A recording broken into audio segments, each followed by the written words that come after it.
Ooh, I am so sweaty. It's still gosh dang hot today. I feel like I want to take on the showers. Man, there's just so many things to work with.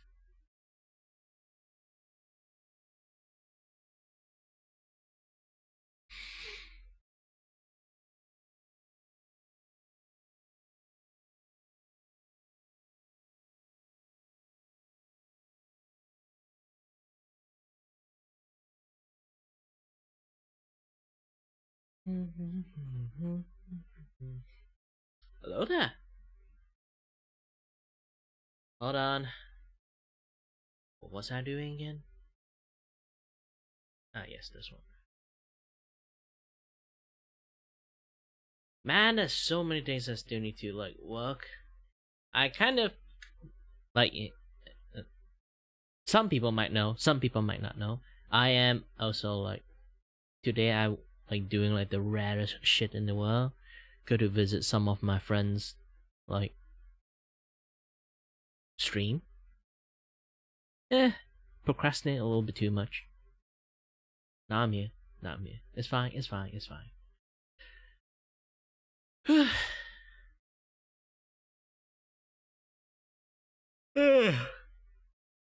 And then make some drink. A little bit this, a little bit that. Quite lots of stuff I had to do. I guess I have this thing on for a while.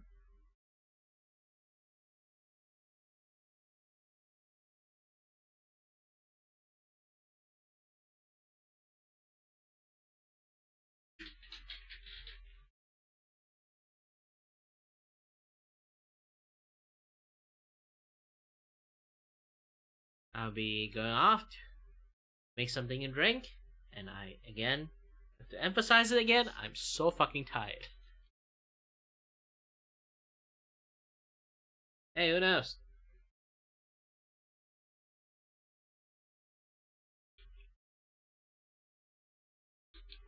The milk tea might actually boost my energy. Do I need to make a milk tea? I already bought like that Hunger Plus Active. It's kind of like an isotonic drink, special isotonic drink that have no sugars in it, and no like like usually soda have like this kind of carbonated drink, right? It's not even carbonated, so they put extra vitamin into it, this and that other stuff. Drinking it should actually give me a boost of energy. Most of the case, it won't. I'm not sure. I'm not sure.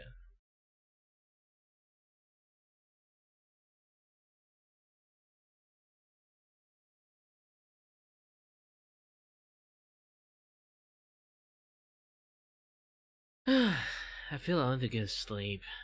I don't know why, I've been very sleepy lately.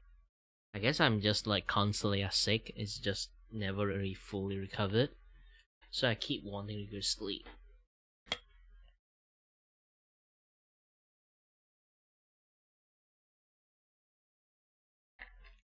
Or maybe it's a withdrawal from not taking my vertigo medications anymore.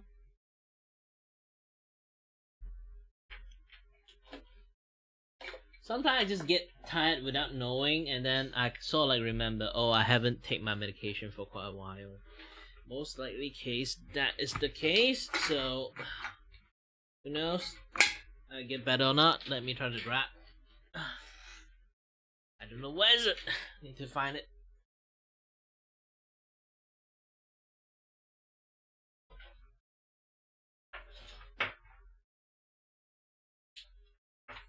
Found it.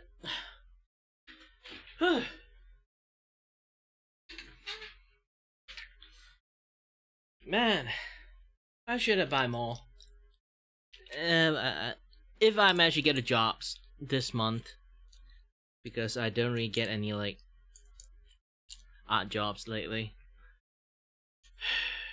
because I didn't try to like do a lot of art promotion, so I end up like didn't get too many jobs to do.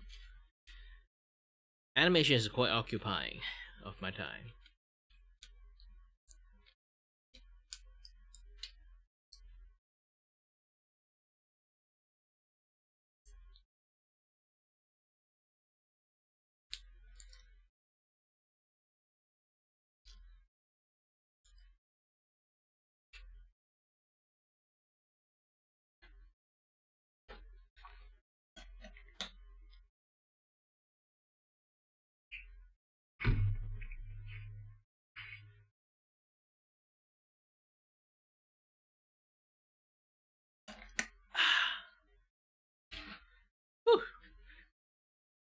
It'll start taking like effect after like an hour or so, but I split it in half, so I might absorb this thing faster than I thought. Who knows?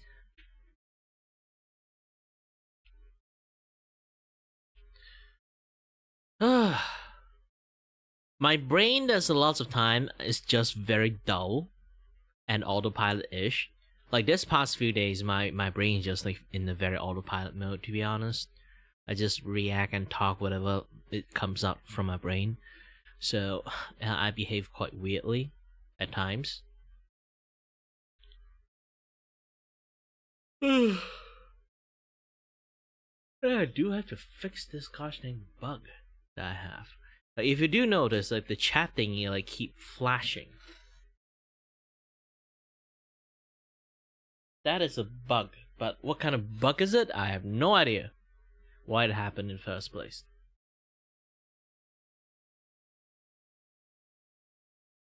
I do have to go take a look why.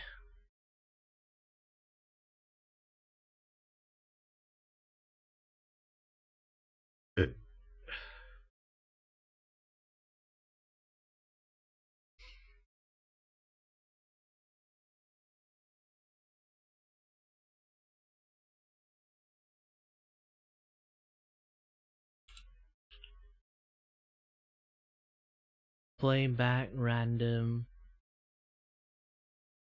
Do not hide when slideshow is done. Always play even when not visible. Yes. Slide mode. Automatically. Swipe. Slide. Yes.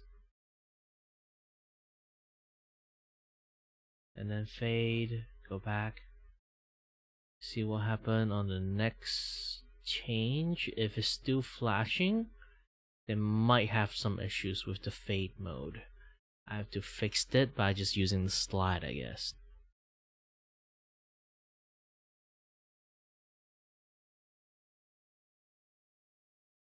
Yeah, the fade just doesn't work. Okay, let's put it 2000 and then slide. Okay.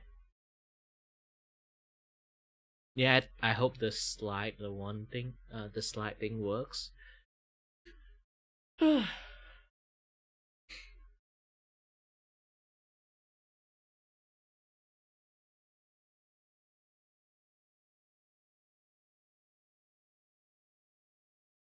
no, why does it go dark? The slide, the swipe. How about swipe? Does it work for swipe?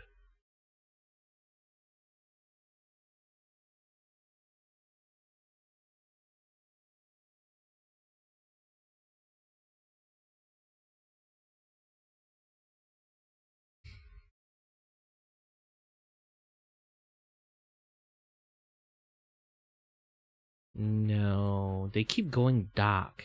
Definitely there's like that one particular asset. The overlay phone screen.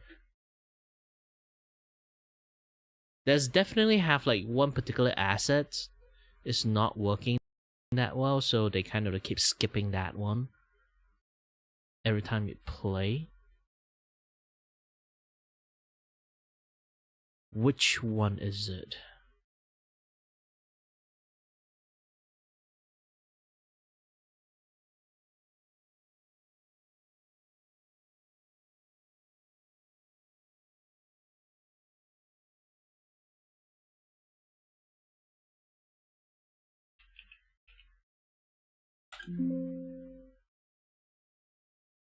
Okay, turn it into JPEG.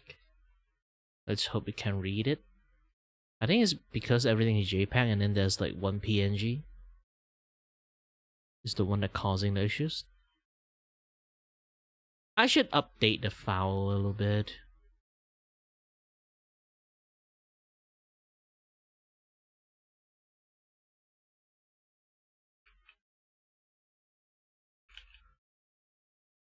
Okay, add a few more art in there.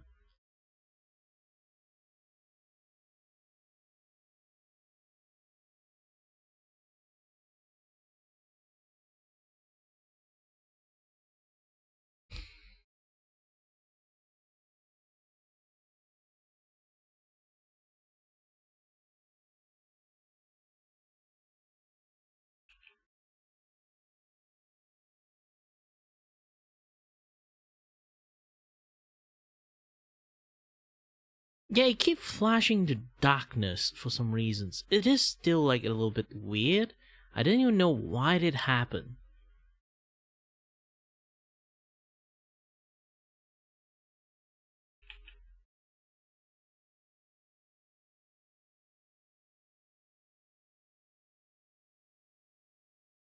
They should not have darkness like running.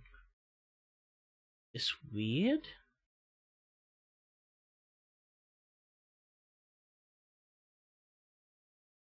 Is it I should put them on loop instead of random?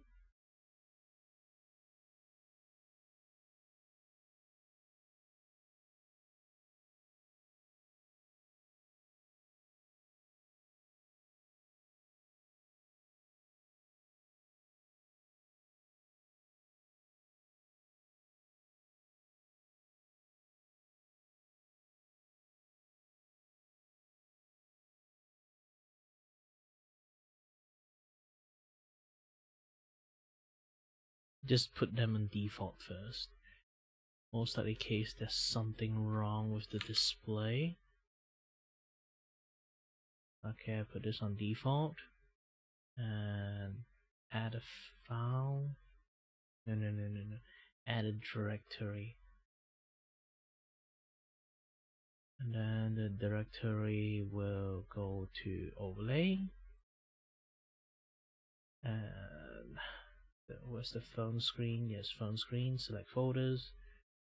Okay, now everything's there. Select randoms.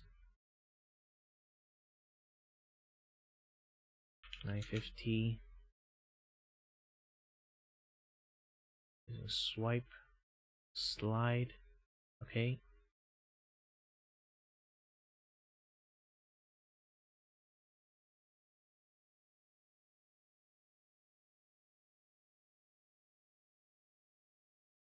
What happened on the next slide on 20 seconds later? I have no idea, but at least I can look forward to it. Okay, go dark again, which is again not supposed to happen. Or did they change like how this fucking things work?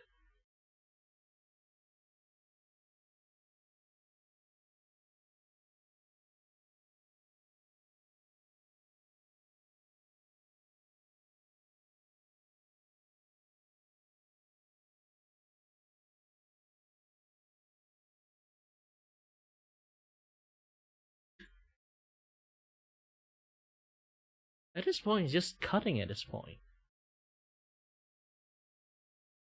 The flash is happening a little bit too fast. Is it because of the user-defined shaders?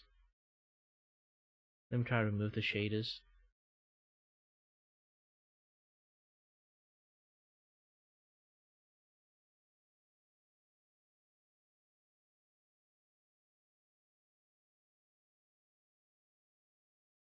Then this is a manual.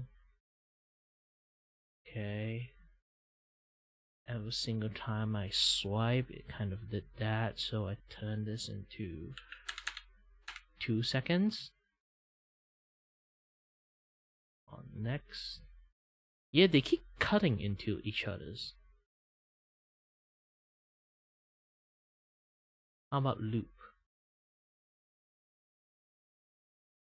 Nope, every single time it did that, it just somehow.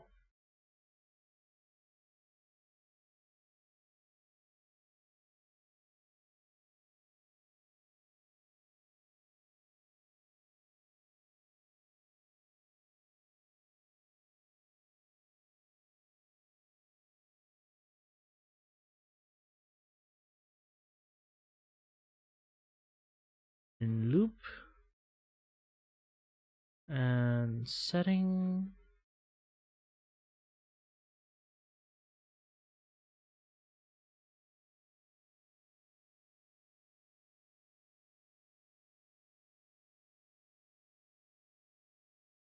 It's not the type issues.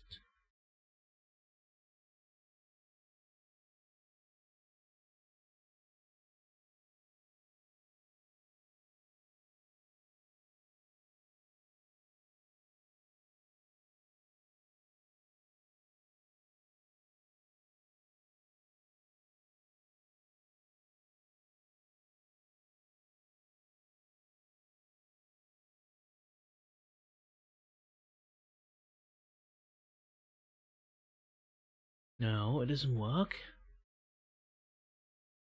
Do I have to go to like...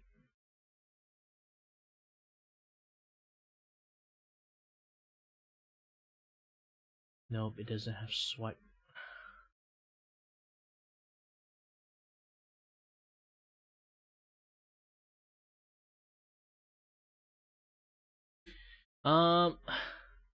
Oops, press the wrong thing.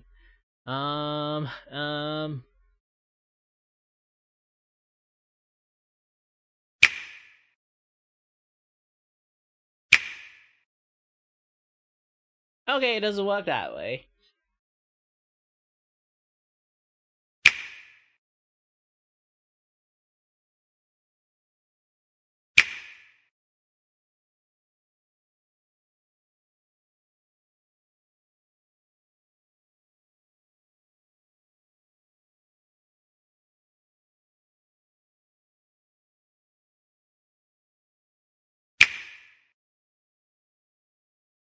You know what? I gave up.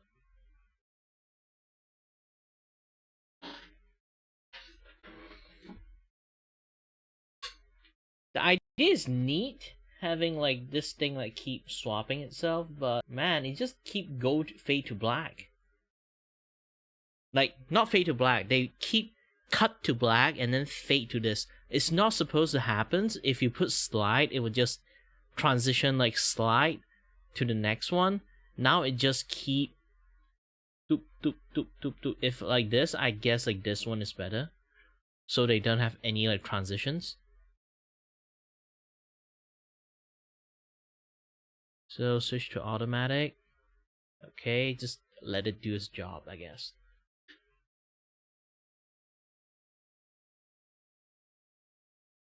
Like having fade have a nice touch to it, but there's too many like weird ass shit happening to this thing. Might be something broke the slideshow systems.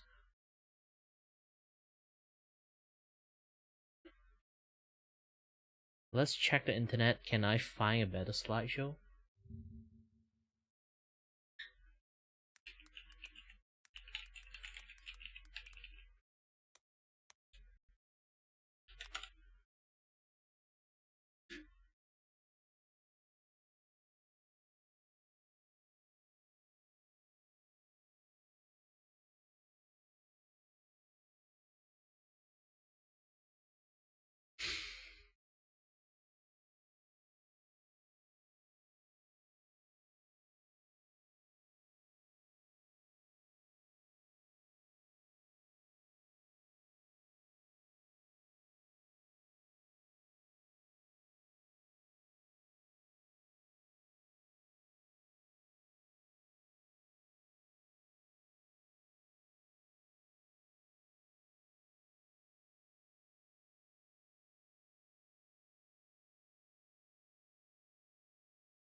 Slideshow plugin.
No, there's no plugin for slideshow. Is that a way to do it? Let's see. Image reactions, image slideshow, scene, blah blah blah.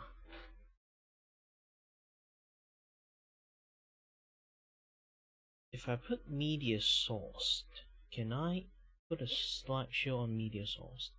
Nope.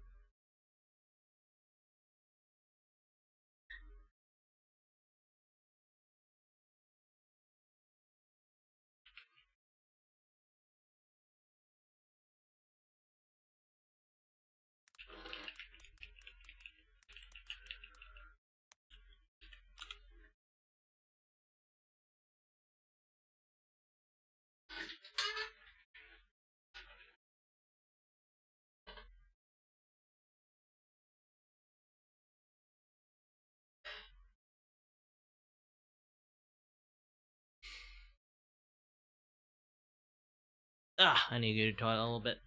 Tummy ache.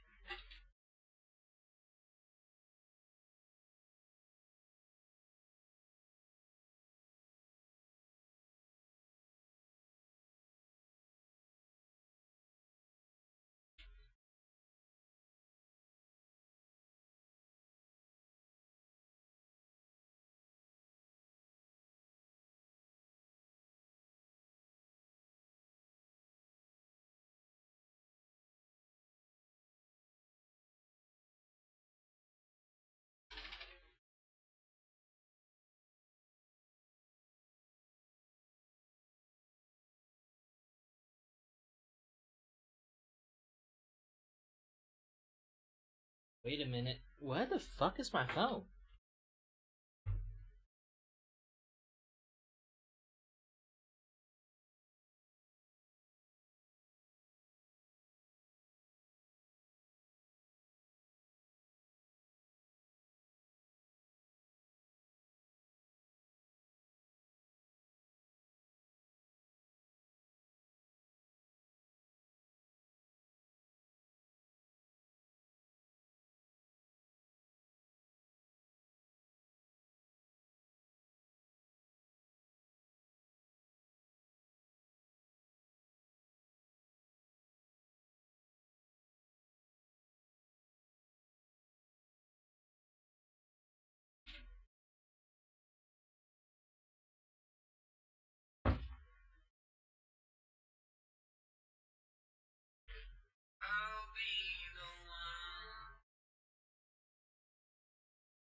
Ah.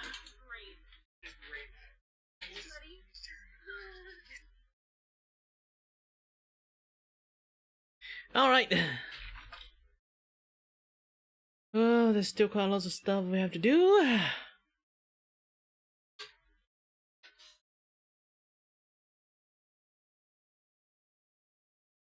Alright, buddy. It's time to start working. But too bad, like, my energy level is actually starting to get better and better. I guess the medication really does work. It's not like placebo effect at this point, it's just that my brain itself right now is much more clearer.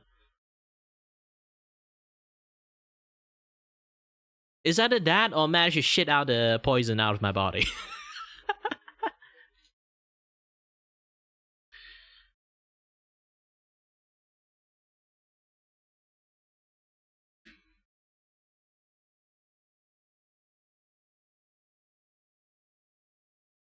Okay, I'm going to make a lot of weird ass shit. Hold on.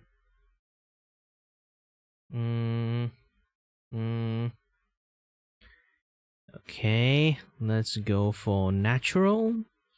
And then have a bunch of cloud.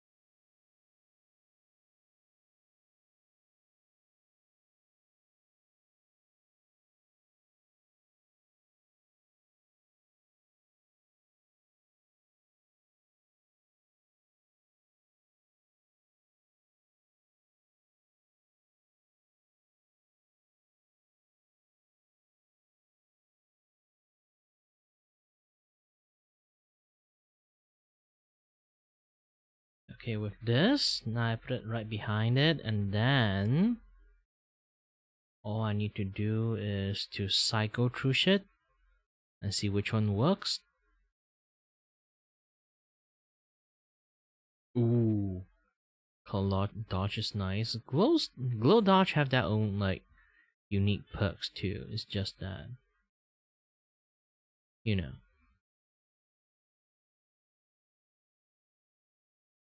Ooh, add glow is nice.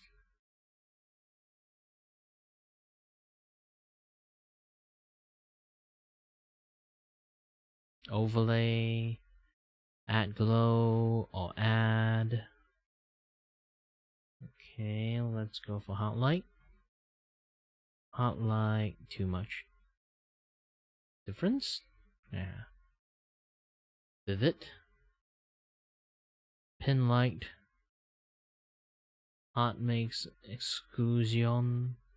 Ooh, the darker color seems nice.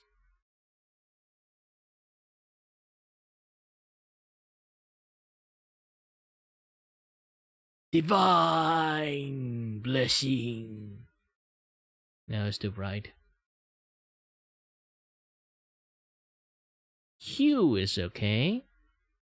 Saturation does have their own thingy going on there. Colored. And also brightness. Ooh, brightness is quite nice actually. If I actually put brightness at the most based. Ooh.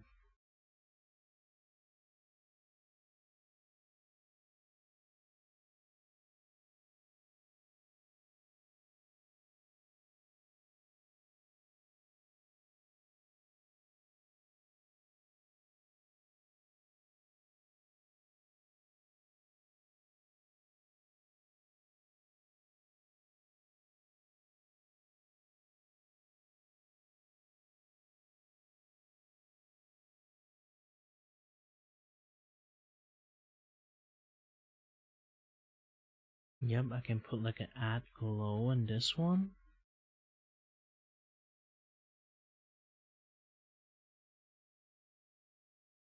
And then Control C, Control V. The add glow, I put this as 50%. And then I will put a overlay on this one. Not overlay, the brightness. No, not brightness.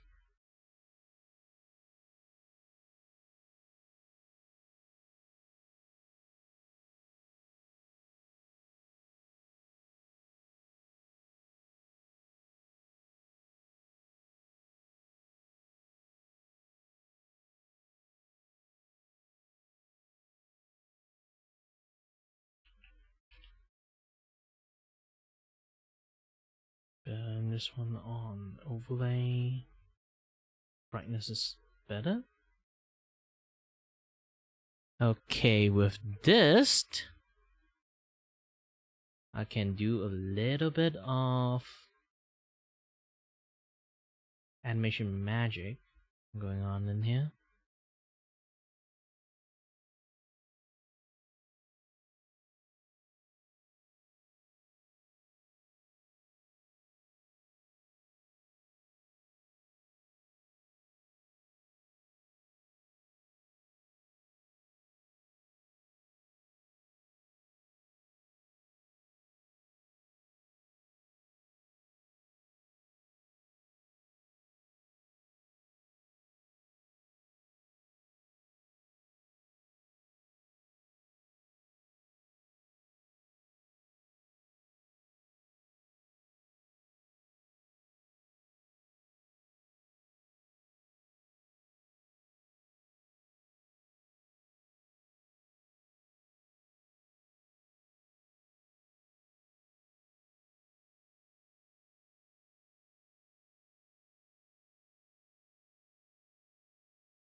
This last two,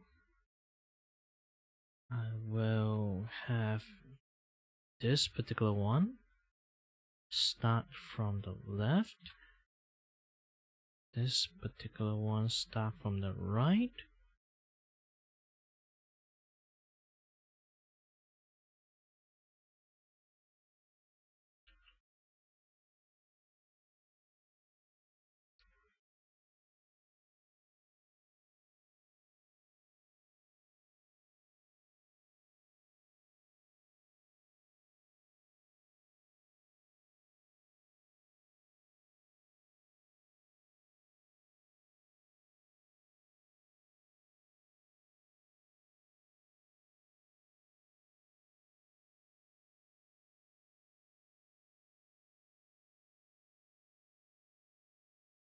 Okay.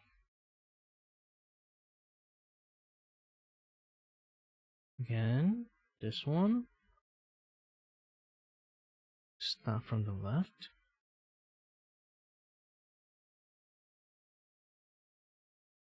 And then as time passed, it was slowly go past here. Again, back to this one. You should not be seen.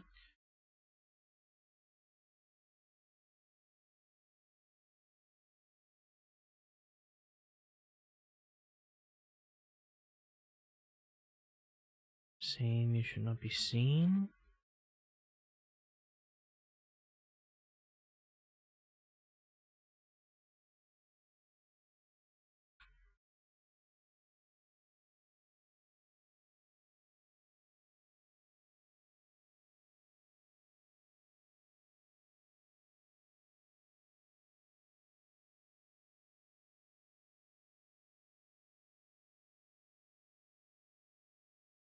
So if I do this, it become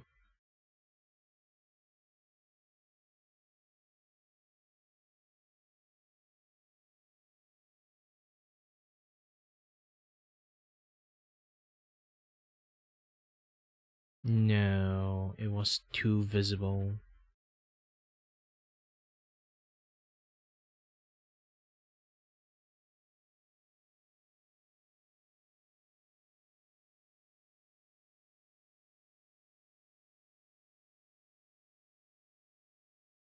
Visibility is 0. And this moment was full a bit. Fade a little bit.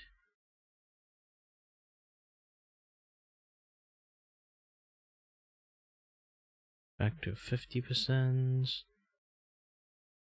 And then fully fade it again. Same with this one.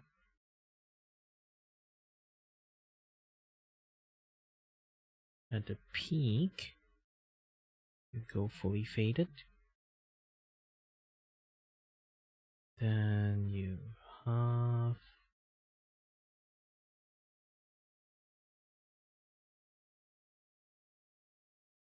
Zero.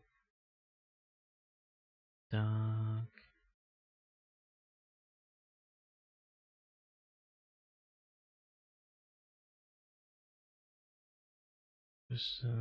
Gone. Okay, let's see again.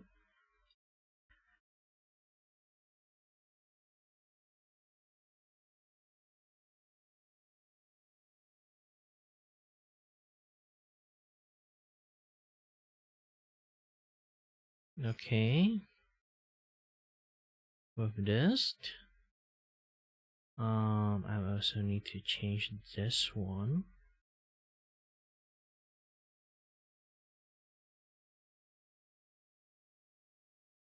It's going to be clean.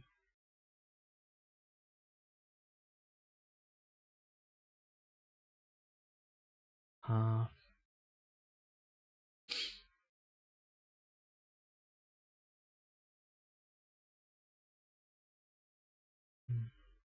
Back to this, and then half.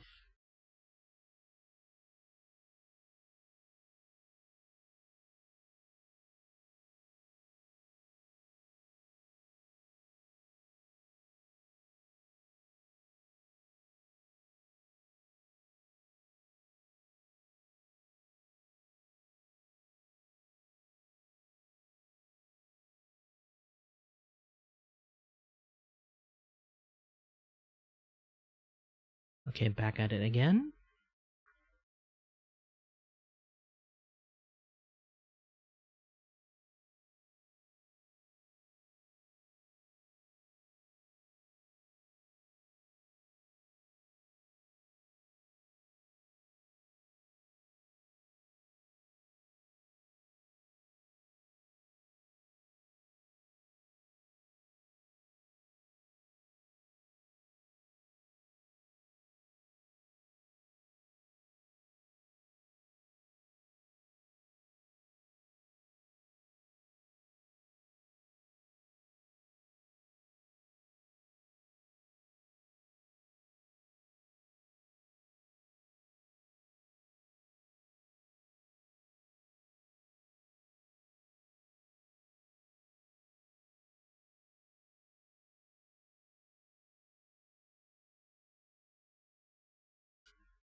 Goody goody goody goody goody da da da goody da da da.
Okay, got most of the things ready, and it better not like fully disappear the cloud thingy. Okay. First shot going to be fade out version like this one. Then same.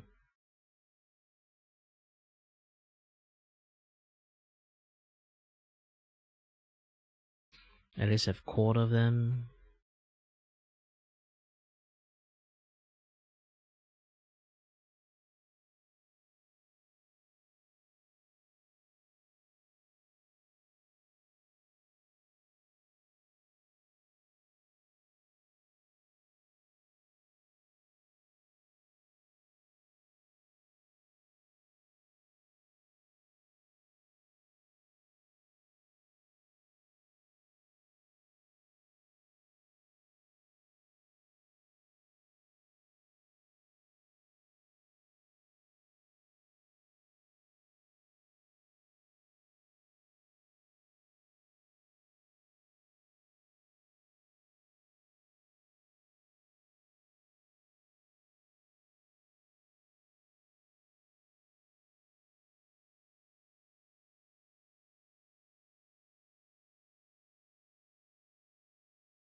Yeah, like most of my favorite brush is just gone. I fucking hate this.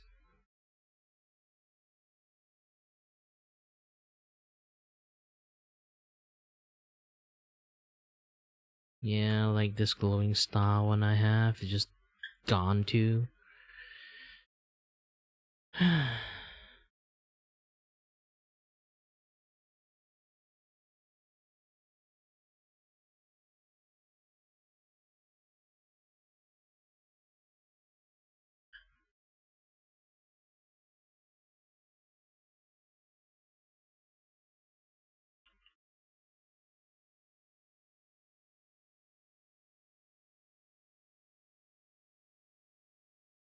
Is there a way to kind of update the brush?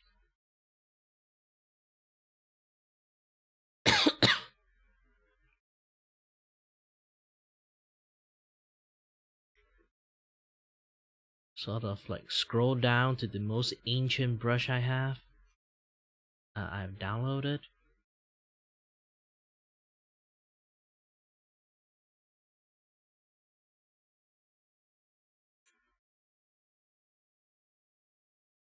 No, they don't have it.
Oh gosh, I need to drink more water.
Well, welcome back from dinner.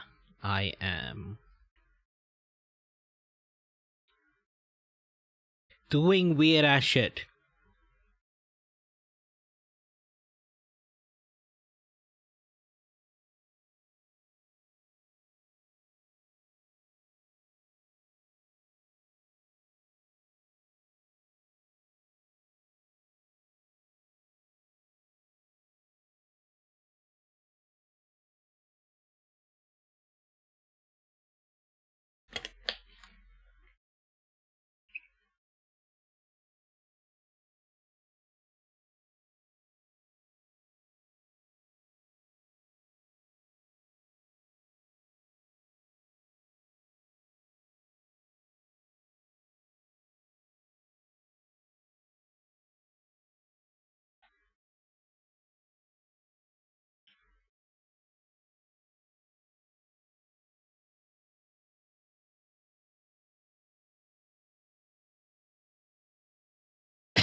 Congratulations, the experimentations is a success. Alright, everything should be right now.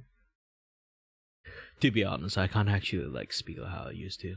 I keep coughing for some reasons. I guess I switched my like.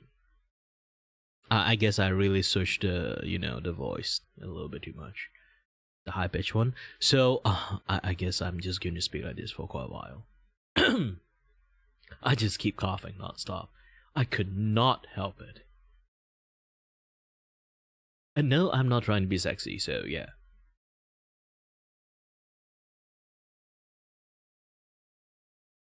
Bum bum ba-dum bum bum ba-dum bum bum bum ba-dum bum bum.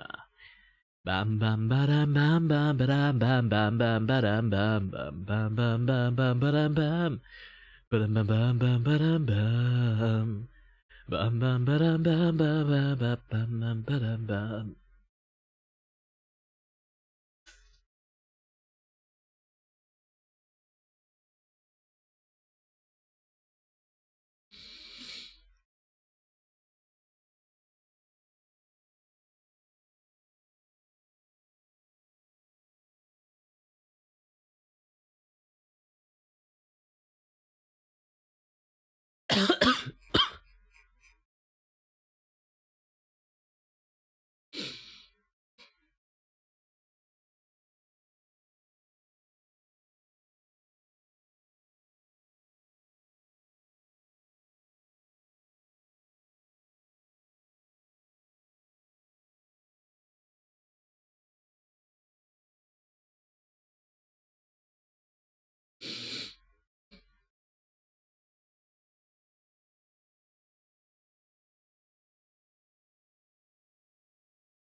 Alright. It's time to do the usual. Let's watch some like YouTube stuff and work in the same times.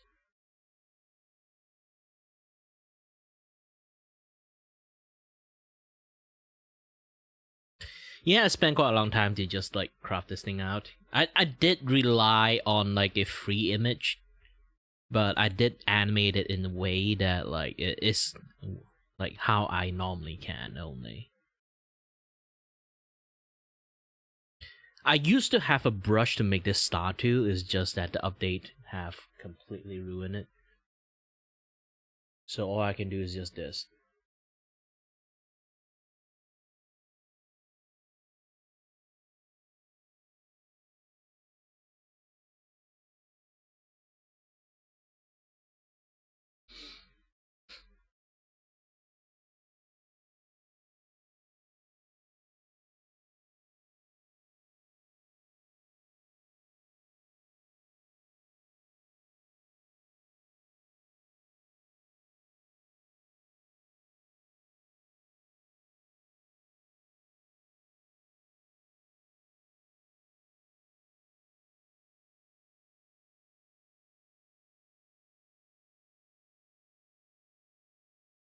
And also I have to make something look seamless. It's going to be a little bit much more difficult to do it in this particular planet thingy.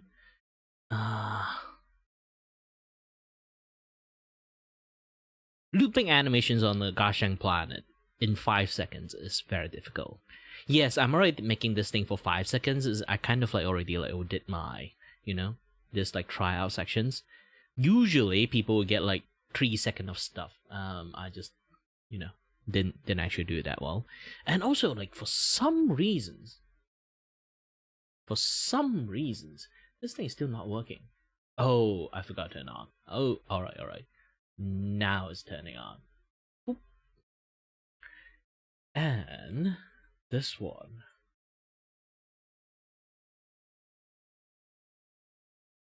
No, I'm not going to keep watching this one. I already finished my gosh dang thing. Let's see what kind of YouTube stuff we can watch.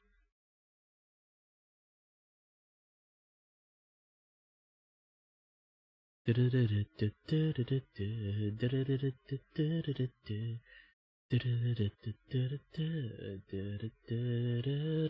no! From $700 to $900! This is fuck! PS5 is fucked! Yaha! Thank you, AI! Some people might say like, oh, you can't buy like computers anymore.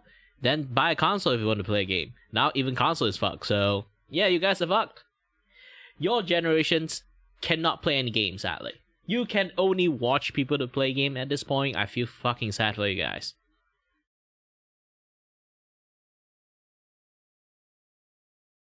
You know, it's funny. Now you look at the phone chatting thingy. It's like, you only can see the boobs bouncing because all the font is blocking it. I was like, oh. It's never intended that way, but it's somehow become one. Yep.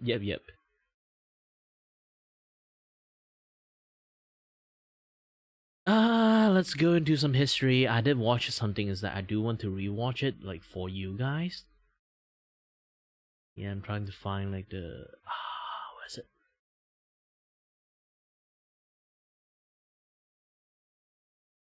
Yeah, I'm trying to find this song for a friend. I already sent it to them, so yeah. It's I got a fucking hard time to find it. Oh, I can't because like I watch it in my other account, my streamer account. Oh, I'm too lazy to find it. Let's just. Of course, live service is failing. Let's watch this one. The cost of running Fortnite has gone up a lot, and we're raising prices to help pay the bills. About 2 weeks ago, that is all that Epic Games told players about. Here's the thing. 15 years ago, yes, live service has been 15 years. I already call it. It's going to fail. This is a very stupid way to make a game. Yes, we can have always update like readily available for a game, but game itself always have a lifespan. There's no forever game. Okay? Forever game, not just stagnant, the entire game industry. Also, it will always did very bad. Like, I always tell everyone this thing. The entirety of the humanity itself, even like hundreds fucking years ago, way before 100 fucking years ago, we have been the most fickle being in the world, okay? We will always try new stuff. We see new shiny thing. We always will chase the next new shiny things. We'll be like, ooh, what's that? Ooh, what's that? Ooh, what's that? Like, from all the business merchant back then, they already fucked over our brain a long, long time ago. We always will chase the next shiny stuff so they can do business. Live service itself doesn't fucking work. The closest example, okay, is a forever light bulb. Imagine you make a light bulb that will just stay light up forever and ever. You never have to change it. You never have to do this. You never have to do that. They would have zero innovations on any light bulb ever. Or if you want to say the more easier way to like explain it is like a forever t-shirts. Okay? If you make a super indestructible t-shirts, just a plain white t-shirts that you can, it won't get dirty, it will never get smelly, you can just wear it forever. You can never, you can just choose to never change your clothes. More people would just get one clothes for their entire life. If that ever happened, it would just be like that. Now here comes the big ass questions when this happens. What will happen to clothing design? What will happen to how any variation of clothes outside from the t-shirts? That t-shirt works. That t-shirt doesn't get dirty. The t-shirt is perfect. Why would anyone change to other t-shirts? Yes, that way, at the end, imagine the entire Earth will just wear that t-shirts. That would be very fucking boring. And then people will start to do a lot of shits by going out their way not buying that t-shirts. Because if there's one forever t-shirts, 4 fucking things will get shut down. Detergents and laundry like service, clothing design, clothing printing. You don't need to print shit on the clothes anymore because that thing is indestructible. And you can't even toss your fucking clothes away because, again, it's indestructible. That thing is fucking invincible. You're just tossing out the clothes. You just made like the world most like worst clothes and like most like basically like the world most like dangerous trash in the world. Imagine like you just buy like a forever t-shirts, then you can't even toss it away because you can't even crave for new design anymore because if that shirt just cannot get destroyed. What will happen if you just buy a new t-shirt and then just toss it away? That thing is going to stay in fucking Earth until the heat, like the heat depth of the gosh dang fucking sun. It's not going to happen. May as like, well, like the novelty of like a forever t-shirts is okay, but it essentially something is too perfect, it can hinder the entire cycle and the ecosystem of the entire fucking world. There's thing comes, there's things go. That is just how the entire Earth functions. If you decide to stop the ecosystem functions, things is just not going to function that properly. So games is the same things. They are games you are going to play, you loved it, and then there's newer games out with new innovations, with newer systems, with newer UI design, with newer like concept, with newer player base, all those kind of shits, okay? Roblox somehow fucking works. Minecraft somehow fucking works. And Bethesda game somehow fucking works. For being staying like in the market for so long, it's because of modding. People keep adding new shit into it. That's the main thing. Roblox have shit tons of game mode. Minecraft has shit tons of mod pack. And like Bethesda like got people like keep modding it until like it's not the same game anymore, literally. This is why they can kind of like stay that long. It's not because of like the game itself is a forever game. It just have a very accessible features that everyone can play it. Like back in the days, I play a lot of not World of Warcraft. I play a lot of Warcraft, like the game itself, the RTS game, the Warcraft 3 and Warcraft 3 Frozen Throne.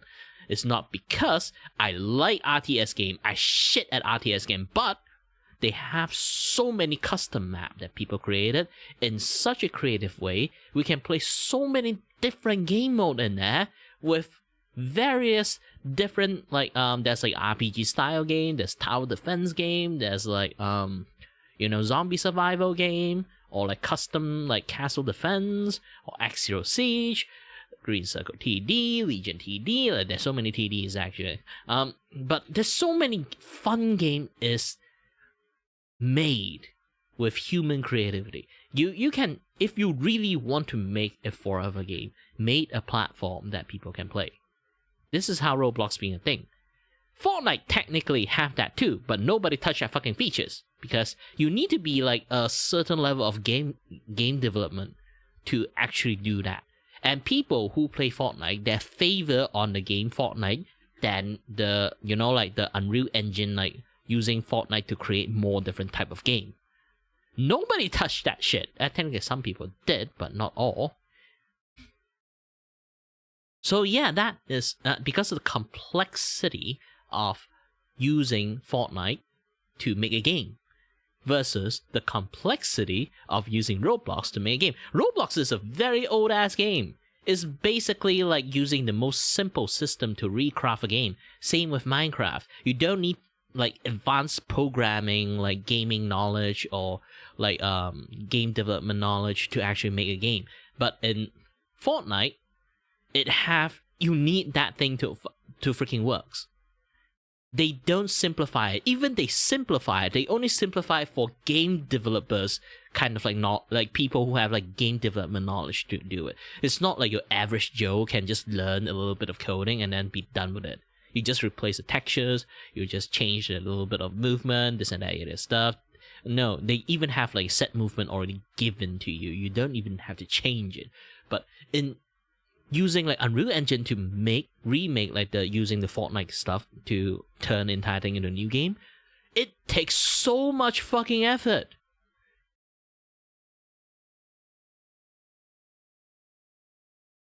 Of course Fortnite is failing. If you play that game long enough, it's just fucking boring. And no people want to play Fortnite anymore. Is because you have to learn so many complex, like the game itself should not live as long as it is.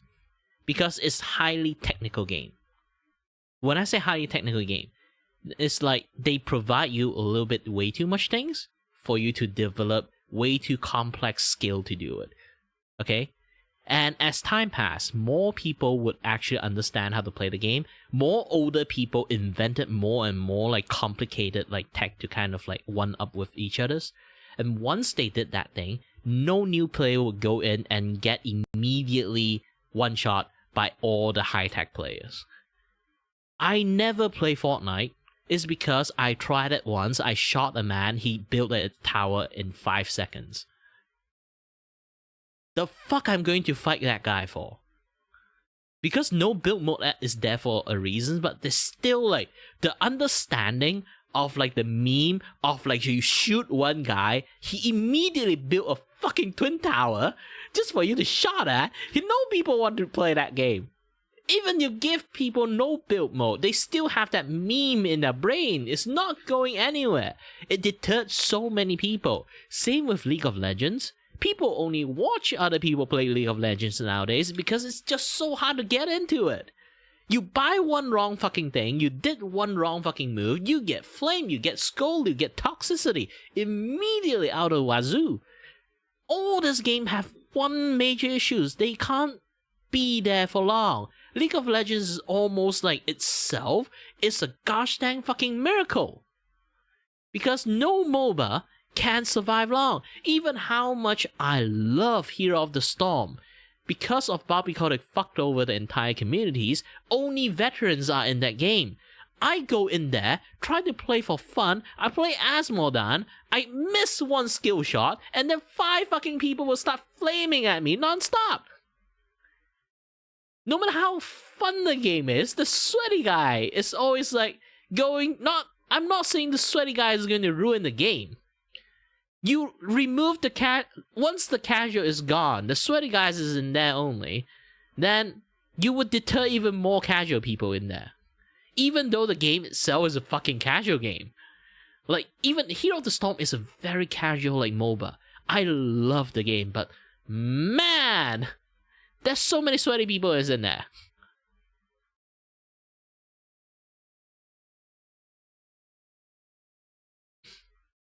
I just like, you know what? I love Hero of the Storm. So, I want to do one day, create a custom match, only play with a bunch of friends.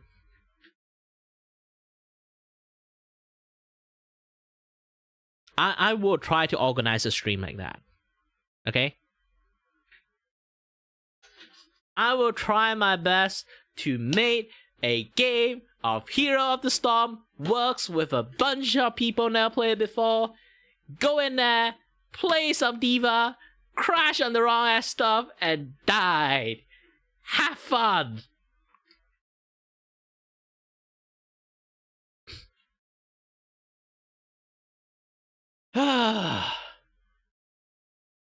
The game is so fun. But the problem is the casual has been like chased away by fucking Bobby Kotick, and the rest of the casual that stay in the game got chased away by the rest of the sweaty people. I'm so fucking tired of this kind of things happen to a lot of games that is like fun. But it is what it is in some sense. Like games can't stay forever. Because as time passes, the more and more exploitation is just going to happen. What are you going to do with those exploitations? Keep fucking patching the game? You're just going to piss off more people in there.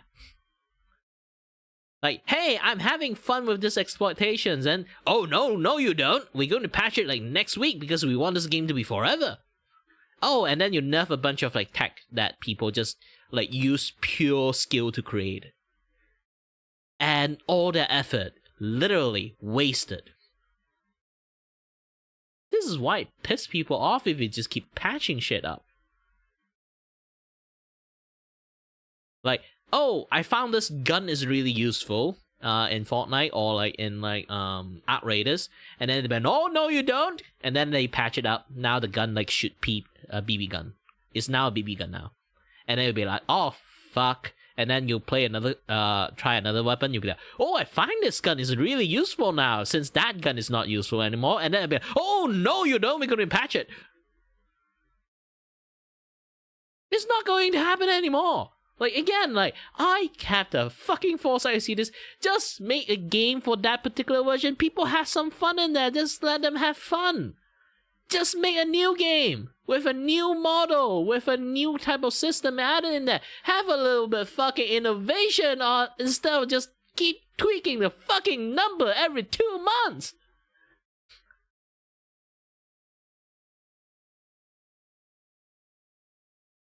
And that will literally my qualms of like live service. Even back in the days EA fucking say it, I'll be like, oh shit, this is gonna be the death of lots of games. And you know what? Games have been very shitty for this past 10 years just because of that. Of course, they are starting to like this, like 2-3 years, actually have some good game coming out because people realizing how fucking stupid like live service is.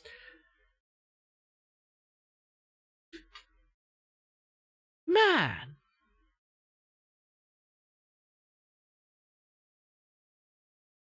Again, I'm a little bit pissed off. I need to go take a piss. Be back soon.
Okay, Mute, you came in the right time.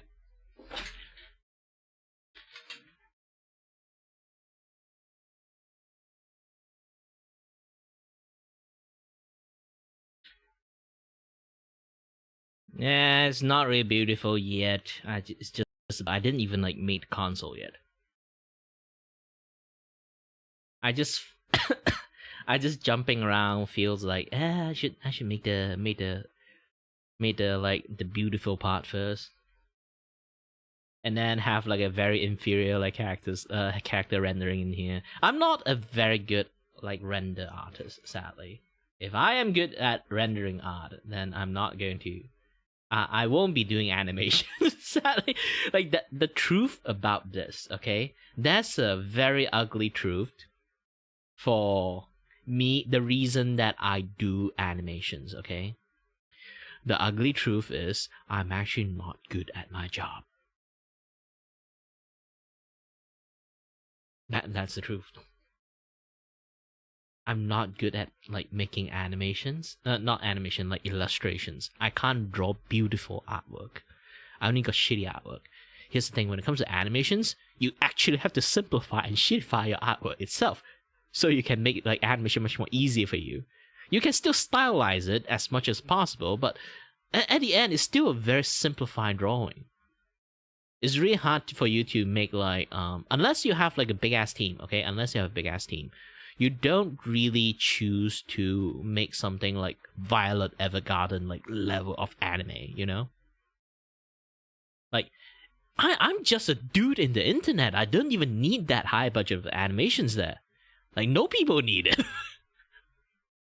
That's the case. That's the case.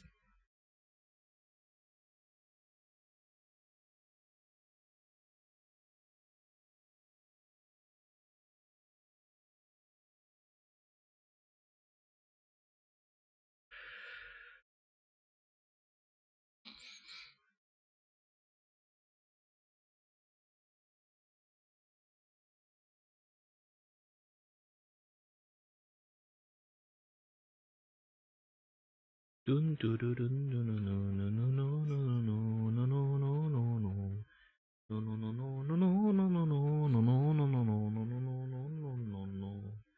yeah, I need to continue get pissed off by EA remark like more than 10 years ago, and then now it's like I will be like I told you so moment.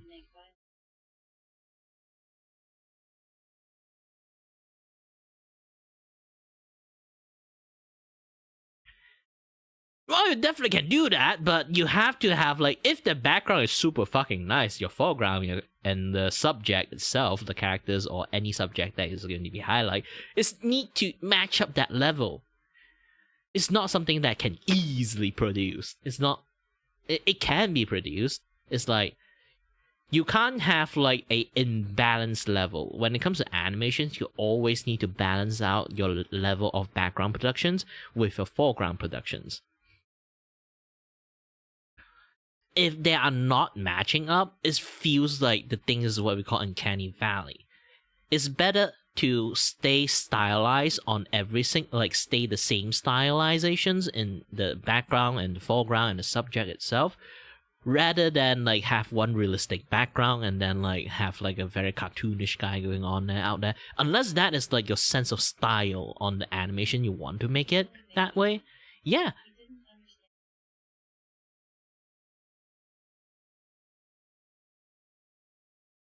Well, that's the thing. Background artist is very rare, and a good background artist is even rarer. When you have like a good background artist have skills, doesn't mean they are a good background artist. Especially when it comes to animations, like I told many people before, animation is a dead job. I'm not even say it's a bad job, but it's a dead job. Because you literally have zero say in any productions, okay? Only the directors have any say in productions. Anyone who working in animations, they have to forego their own art style. They have to forego their own idea of how animation is going to work. They have to forego every single fucking idea they can actually kind of like apply into the animations as extra stuff, unless the director would be like, you know what, this episode I'm going to let you do the directing for fun, let you see like how well things could go. This is why Naruto have like so many different art directions in every single like scene. I mean Naruto and Naruto Shippuden. I'm not mentioning Boruto. Boruto is just a bunch of like very tired intern. But if you look at the way before like how Naruto Shippuden is, there are many type of like different animation style in different things in different moment. While there's like the standard animation, but in some of the fight scene, you can clearly see it's directed and also animated in a very, very different way. Yes, this kind of moment does happen. If you want people to learn, to grow, you give them the opportunity to do it. It's fine. But still have to promise this one thing. In most general time, you have to work with a lot of people. Then you have to match your level to a certain level. Even you can make like the goddess like kind of like drawing, like the most greatest drawing that you can literally put in a fucking museum. That you still have to dumbify your artwork. That's the thing. You have to match the level of the aesthetic, the style. Those is what we call professional. Skill and professionalism is a very different thing. You can have an ego, but at least you have the ability to suppress that ego when you're trying to be a professional worker. That is one of the most key part of people can have it. But a lot of people nowadays, especially this kind of days and age, most people, here's the thing, like, most people nowadays, they legitly lost the ability of being professional. This is just a running fact at this point. Professionalism has been gone a long time ago, especially in the western side of the jobs and stuff. I hate to say this because in Japan, a lot of people might see like, oh, professionalisms. You can look at Japan, like how shitty the entire life of everyone is. Like, yes, those are over professionalisms. Like everything can be really lack of or really overdose on it. Japan have an overdose of a level of that particular things, but in a lot of like stories I heard on like even nowadays, even Asia have a lot of people behave like that because the younger people, a lot more people do not respect professionalism a long time ago. They only respect their own individualisms. Professionalisms and being skillful at your job, your ego, and individualism is a very, very different spectrum of everything. You have to balance it out. This is why we call professionalism a job. And this is why we call people professional or not.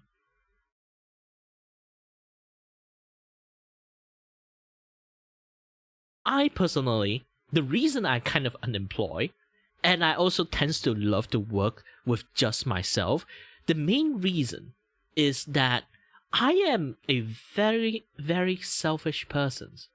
Okay?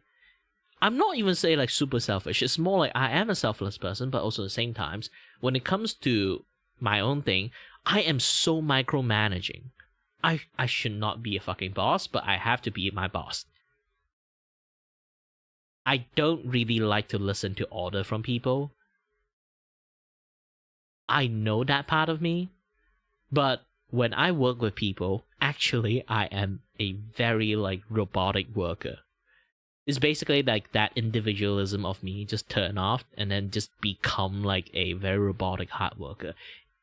Nobody in my family know that except my second brother, because I worked for him before. He is like he owned a photo booth company, so I work as like his photographer and set up crew for a while. He learned that I'm actually a very super hard worker. Like I can just literally coughing blood, I'm still working. Those kind of persons. But most of my family will always view me as a fucking lazy person. Only my second brother did not view me as such. But at the end, I'm kind of like being always isolated myself a lot because I personally know I'm a very difficult person to deal with, especially when I am in charge. I am the most perfect worker you can find, but at the same time, I have to suppress that very like in charge person of me, like in me, as much as possible. Because that me is an asshole. Even I can recognize that asshole side of me, because here's the thing. I went to universities, I study engineering, I study 3D animations. I learned that I keep getting pushed into leadership positions. I have to do all the decisions, I have to do all this and do all that, and take care of people at the same times. I realize I'm so fucking micromanaging, and I deliberately makes things hard for everyone on purpose, because I want the people I decide willing to like trust them and give them like a slightly more difficult task so they can grow. But the fact is, people love stability and do not like difficult tasks become an issue. And I become the asshole in the group that keep wanting to push people and do better stuff. That become issues. So I always try my best not to become a leader, and I always try my best to tell people what kind of asshole I am. They still end up making me into a leader. I fucking hate it. I would rather be the lazy fuckers just did bare minimum job and then just let the leader deal with everything. But my entire study, like my entire university study period, okay, from age of like I went to like university at like I forgot, it's like 20, yes. Like I went to college, like study diploma on that time on 20s, and then like continue studying until 25. Technically I think it's 26.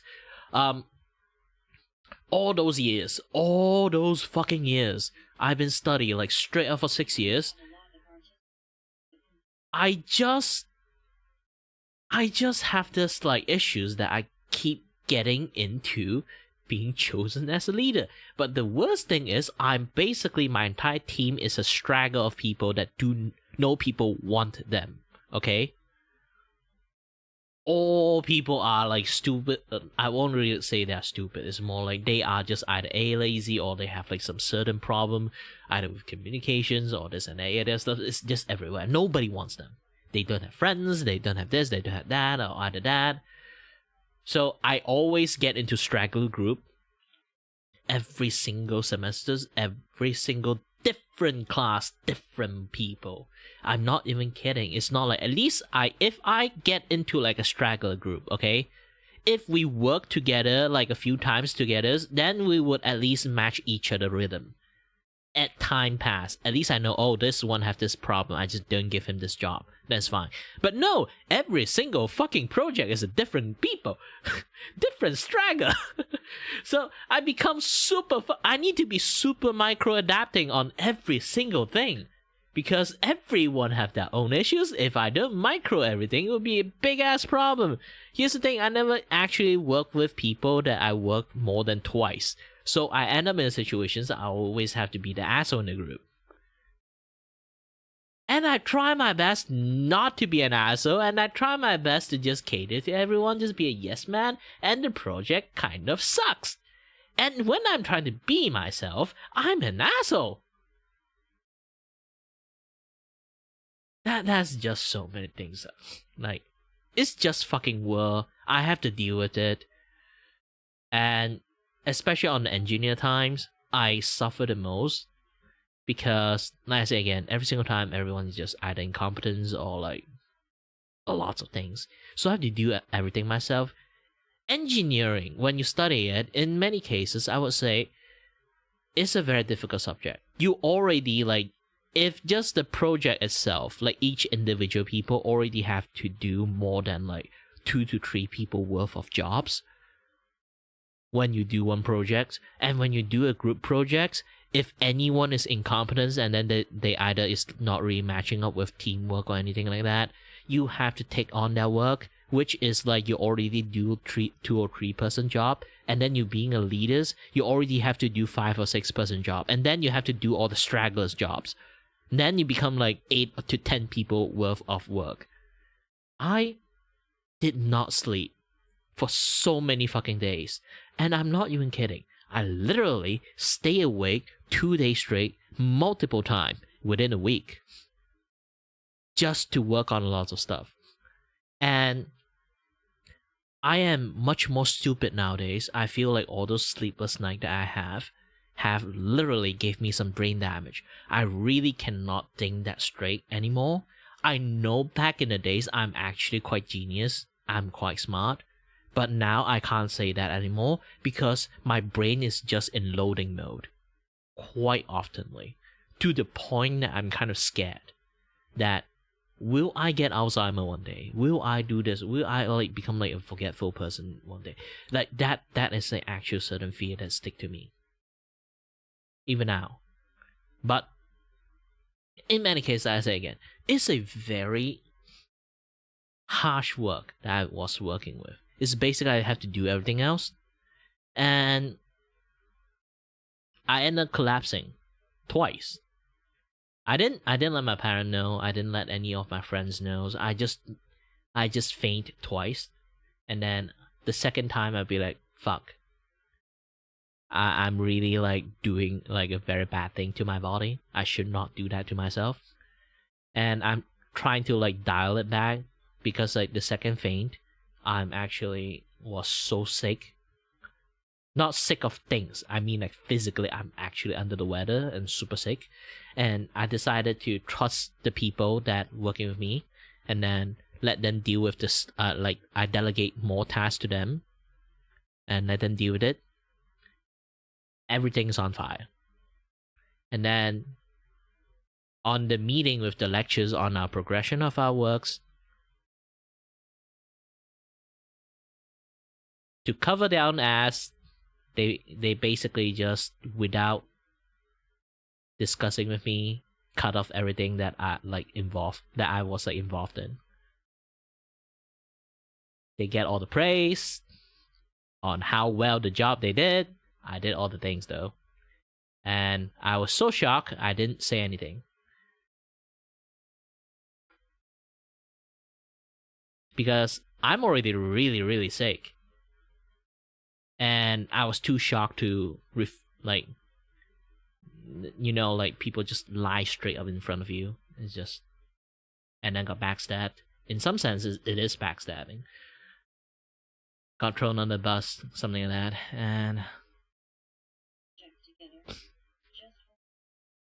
No, like, that's the reason I don't collab with people that much or do a project that much. It's because I do have somewhat of PTSD working with people. And because of that, I kind of like don't... I used to be a very trusting person, but you can see how guarded I am in the, like, when I'm live talking with you guys. You can see like some people is like really friendly, want to know me, want to do this, want to do that, and then like I will be like really distant off with people, even though I say I'm kind of like a very like chill person, but I still keep a very clear line and distance with people nowadays because of the incidents. I just become a less trusting person, even though I can say I trust you, but if you stab me in the back, I would be like the kind of people who would be like, I don't know why. I got an inkling of feeling I kind of expect it to happen. So it never hurt me. Like those kind of the defense just flow out of my body. I'm not saying that you will. I mean like, it's like any people right now that I meet, I kind of expect them to be lying to me or like to this and that. But also same time, I want to choose to trust them. It's a very complicated thought. It's like, I will be still friendly with you, but if you like behind the scene actually talk shit about me, I'm fine actually. Like people being two-faced to me is like I feel like it's something that I should be expected. But I'm still willing to be the idiot that trusts people. I choose to be an idiot instead of I'm naturally being an idiot. Something like that.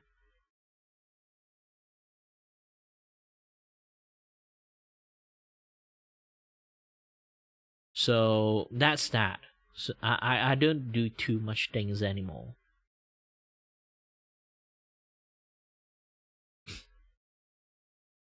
And that's my engineering nightmare. And then that's the reason I kind of like quit engineering too. If those people are the kind of like new generations of engineers that I'm going to work with, because a lot of people are like that. And then I'll be like, I am going to have a lot of white hair just dealing with those assholes. So I just decided to just stop studying engineering. No matter how good I was, I'm literally a 4.0 student. If you guys don't know what 4.0 student is, it's basically the CGPA. It's like a cumulative like score you have from your like university studies of different courses. They kind of like average out the mark and then combine it together, and that is basically your average score. There will be score 1 to 4. 4 is the highest possible score you can have. Basically, you're just 90. You basically just straight up A+ most of the time. So even you get like a A- or like B+, it doesn't really affect that score that much. Just one of like your course being like that, since like your most average score is kind of like covered up so much to a point, it's just a 4.0. And I am a 4.0 student. I am a fucking straight A student. Because I actually do love engineering, and I want to invent a lot of stuff, makes things happen. I want to create stuff, you know? So I'm quite creative among all the like engineering people, while they tends to want to stick with the things that works. So I become the problem students.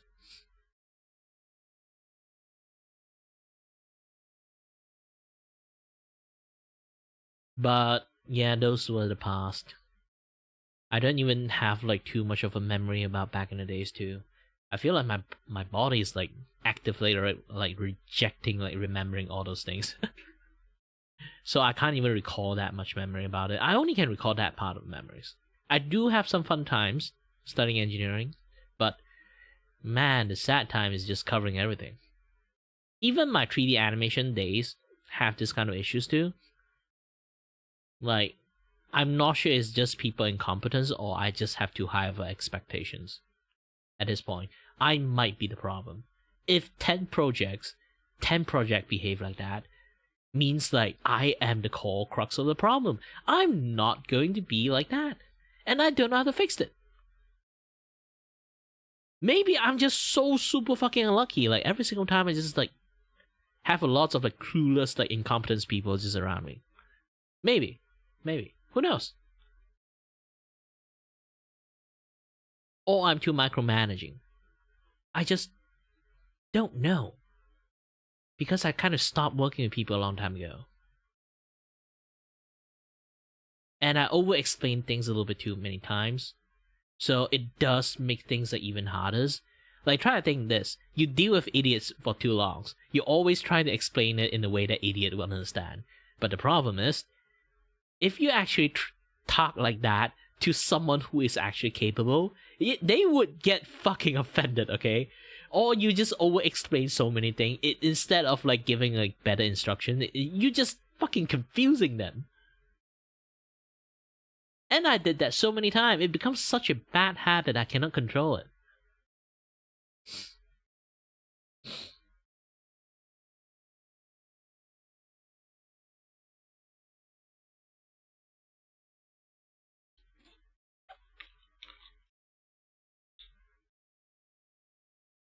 I'm much more better working as an advisor.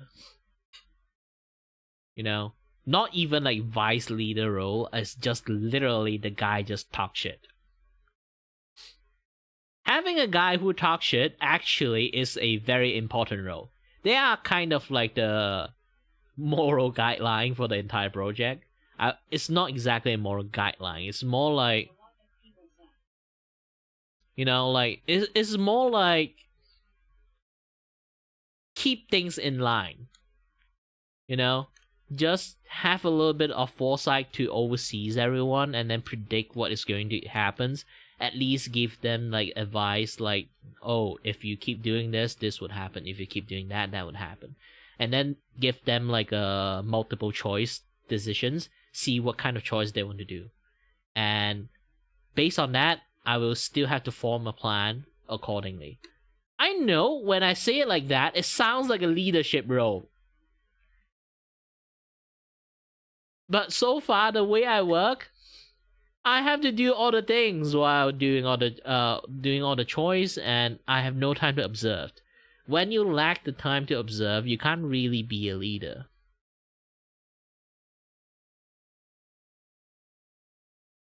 Sad thing is that I keep getting called for help. Everyone needs help, and then I have to help everyone, and then I end up a little bit too emotional, like empathize with everyone. Just try to like not let them take the harder work or stuff they can't do.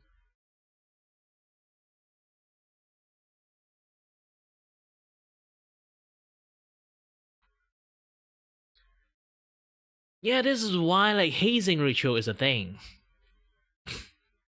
If you really want to work with a lot of people, you have to have like a hazing ritual for any people that is new. Let them work on some jobs that is super fucking tedious. Let them know this is their job. They can do something out of line sometimes, but this, you have to understand, this is your job. Always have a side gig that more or less you're going to let people do it either solo or under supervisions. They have to complete that thing first in that trial period. You have to hire people, like you always have like a trial period when you hire people, so you let them work on one jobs that is solely focused on one thing. Maybe it's just like a 5-second animations, or just a commercial animations for like either some VTubers or like some product online store or something like that. Just let them work on that thing and have like one guy oversees them.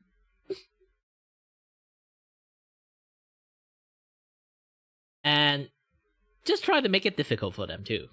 It's kind of like a hazing ritual, like I say again. If they never have the ability to work properly in the first place under a circumstances with like some people is breathing down their neck. Like when I say like someone supervising that guy, I mean like someone have to be fucking picky on that guy. While like working under someone's command. They have to have the ability to withstand that, else it's going to be very difficult for everyone to work together.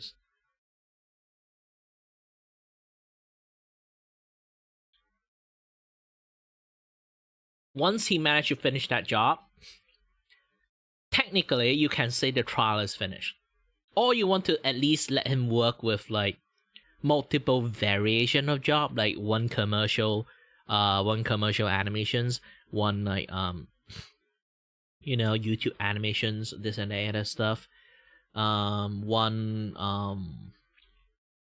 like various like different like maybe like infographic type of like animations. Like you just have to like in some senses like a stress test on the new hired. If you don't do that, you are going to have lots of issues like you just said. You can't just always take care of like people. Yes, it's your job. If you are the boss, it's your job. But also same times, you have to find a way to let them learn themselves. This is a job. Always have side gigs. So even you hire someone bad, you let them work on the trial jobs as a side gig, and then they will learn that, oh, this is how I have to do. This is his responsibilities. And if he can't take it, or he or she can't take it, they will leave the fucking trial afterward. At least in some sense, he get paid. Okay? It's a trial jobs. He get paid from doing that jobs, and then you also get a cut. In in many way, you are not getting like more negative out than the situations. I know this sounds a little bit more difficult because like you do have to have contact to get a lot of side gigs when this kind of stuff happens, but it's some things that you need to have. Either side gigs, or maybe that is not like the main jobs that you're doing. It's like usually you hire someone to do a project, that person kind of lock in that project. That is the worst part, okay? So have a small project always lined up to work with on like for a small group of people. That is the only thing you can kind of like have as a hazing ritual. That is not going to be like the high quality one. That's like you have like different range when it comes to quality of work. There's a high quality, medium quality, and intern qualities. I wouldn't even say it's low quality. Intern quality is just hazing ritual qualities, okay? In my universities, we literally have a course that is like that. You have to work with a NGO, create stuff for free, just to kind of like as like a, you know, promoting your skills to them, and also at the same time like it's like a hazing ritual for doing big project. You can do that too. It's like, hey, we have an NGO that's doing a lot of recycling. I'm going to like accept a job and going to make like a mascot for them, make like opening animations. The mascot is walking in, and then show the logo or something like that. It's like opening page animation for them. Like you can do something like that. You can just offer those to NGO and then just work out with it. Okay, it's like an initial investment. Maybe like in the futures they will like ask you to do some paid jobs, those kind of stuff. I know quite a lot of stuff like this. But at the end, I'm still not a businessman. So I decided not to be like the guy who would like run the business. It's more like, again, I'm the advisor kind of persons. I can give you a lot of advice on like stuff, but when it comes to executions, it really depends on individual like capabilities. But being the guy that talk bullshits is not actually a job, okay? Maybe it's a job role that I never know. Maybe it is.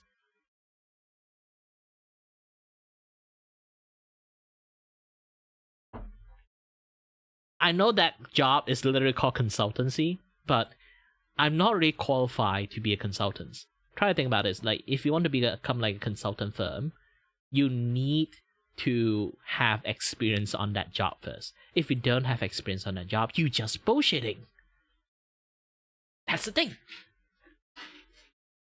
You need experience for consultants, but if you never work, if your skill is literally not working that much, then how are you going to get a job? It's almost like you need experience to get a job, but you can't get a job when you don't have experience. It's the same issues. It's the same fucking issues.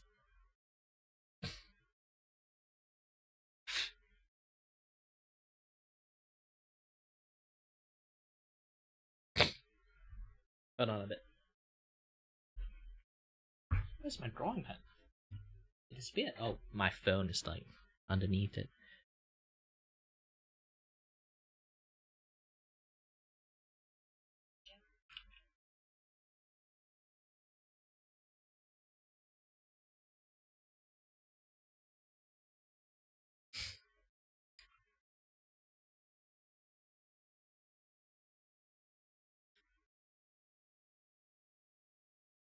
No, internship and like that particular course I have, internship is separate.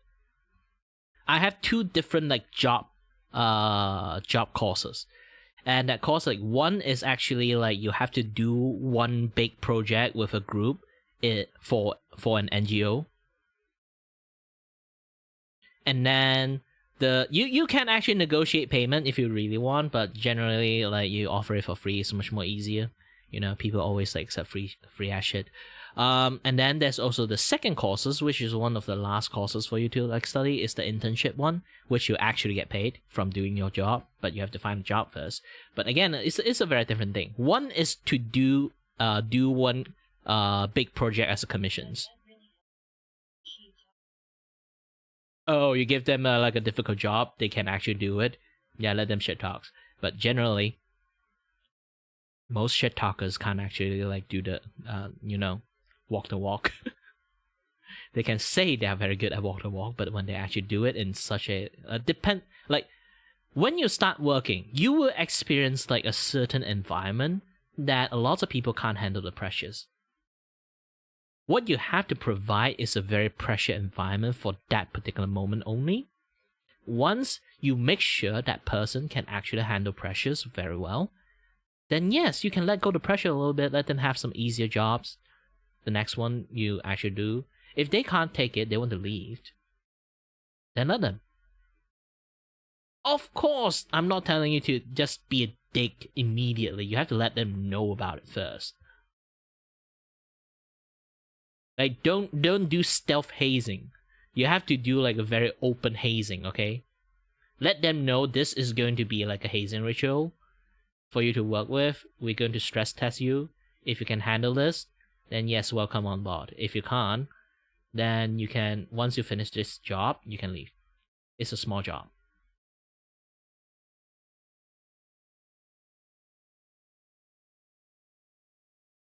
Maybe you can go to like a random like VTubers, offer them like, hey, we hired a background artist, but we like offer you like draw you like a background, and then like this and that other stuff, but you need like a supervisor to supervise his work, and then be as pressuring as possible, be as picky as possible. Try to draw it in the style of like your entire project it should be, the next project you're going to hand him. If he can do that without any issues, then good. If he always like keep trying to fight against you, hey, I don't want this to be in that style, I don't want to be in this and that, the other stuff, okay? And then like keep trying to fight against the system, fight against the flow, then that guy has some issues. This is why like hazing ritual is like a very important thing.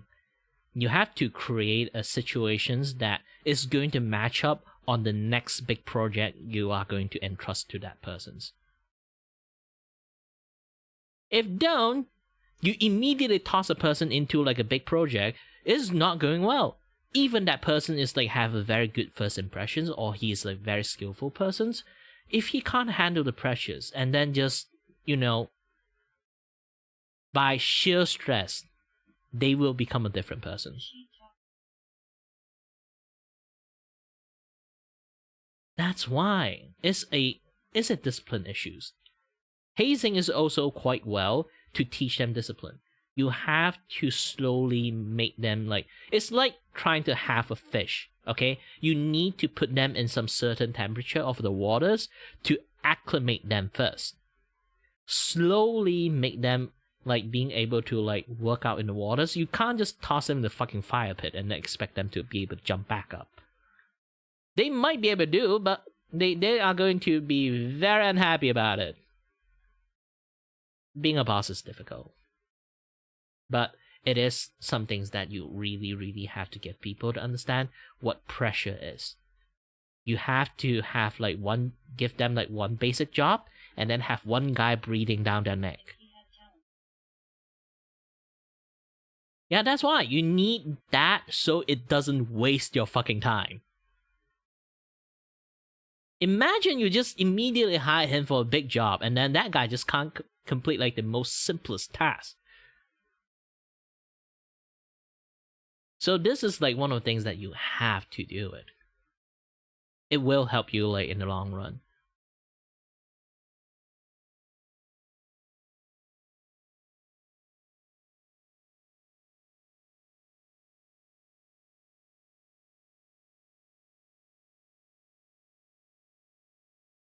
Ooh. My pen is like really live for some reasons. I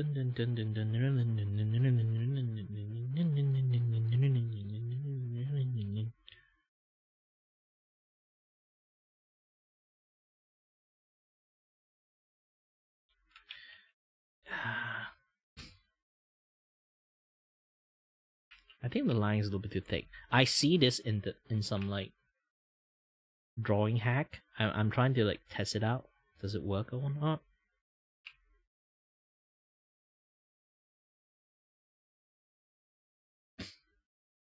Let's just use filters, blurred, and let's put Gaussian blur. Oh, too much.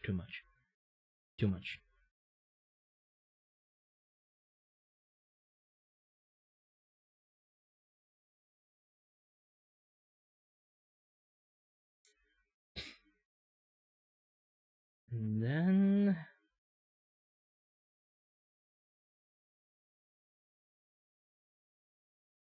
feel like I need this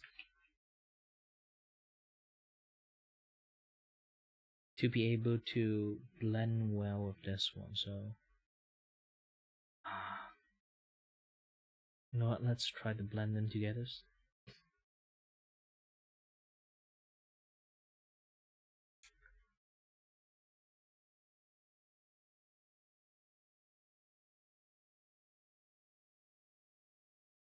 Yeah, I do have to blend them together like very well to have this thing happens. So instead of blur brush, I need a blend brush. Blend both line together. This thing's the same, blend like both line together.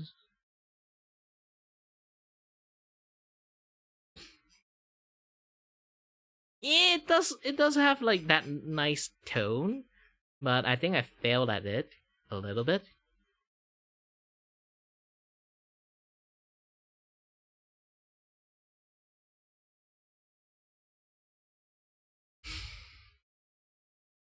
Oh, by the way, this is a sky I made.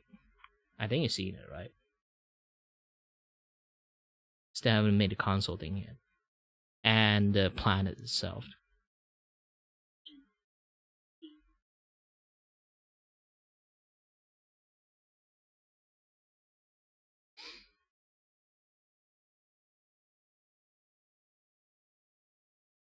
Yeah, it's just a 5-second loop animation, so like I do have limited timing for like how the fucking background works. When it comes to looping animations, I kind of set a formulas that I'm going to do 5 seconds only. 10 seconds is going to like extra payment at that point, but 5 second is the perfect one, is because when we breathe in and out, it's like we spend 5 seconds to do that shit. The in is like 1.5 seconds, and then you hold your breath a little bit, and then out 1.5 seconds. Even after it's out, we still kind of like out, and then after that will be 1.5 seconds kind of like pause, and then like breathe back in again, because our body always like cycle process and this and that, yeah, that stuff. So you can make the breathing always 0.5 seconds, 1.5 seconds, like they will like kind of like in between, they will slowly start up to the highest peak, and then let them like pause a little bit, and then like breathe out like with a 1.5 second like animation period. Like you can just tween them that way, and that would make the entire breathing process like really smooth. Currently I didn't activate the tweening thingy, but you can kind of like see the how natural the breathing is, to the point that you can't really seize it unless I zoom it in like really close, because breathing is something that really subtle. You can't really like see it happening unless I do too big of a movement there.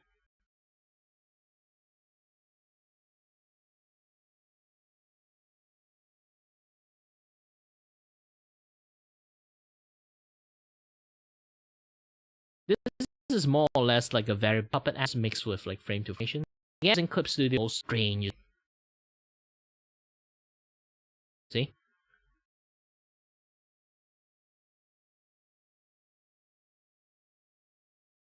I start back the breeding a little bit too early. I might actually have to like.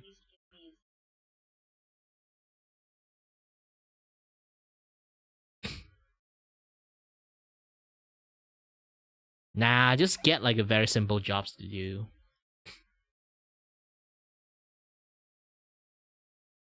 Besides, having side gigs always like help your entire company. It's like you can allow your workers to have like a long-term side gigs, and then you are going to be the one that provide those long-term side gigs. It's kind of fine. It's just small projects. Like I say again, like making like small project for streamers is always nice. They are like the infinite source of customer. Of course, like there's still lots of people like when it comes to company, you still can somehow find some work for that. But I think streaming is the easiest one to deal with. There's that, and then there's also the potential of get like big streamer and then do big project for them too.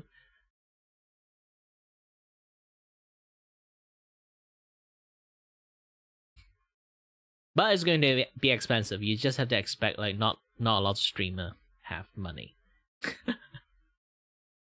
This is why, like I say, you can give them small projects and let them understand that those small project, it does work. It does give them a little bit extra payment. But you kind of like function as the agent, so you do have to take like a small cut, maybe like 10% cut or something like that.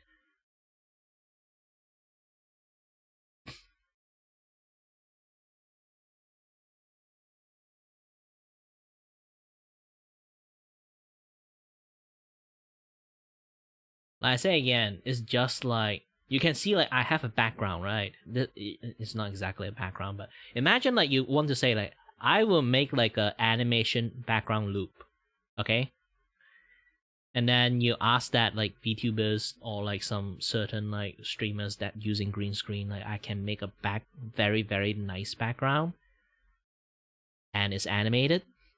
Do you want it? Or something like that, or you can provide as a service. See anyone want to book it. When they book it, you be like, okay, I can hand this to like someone that can certainly do that jobs, and let them try it.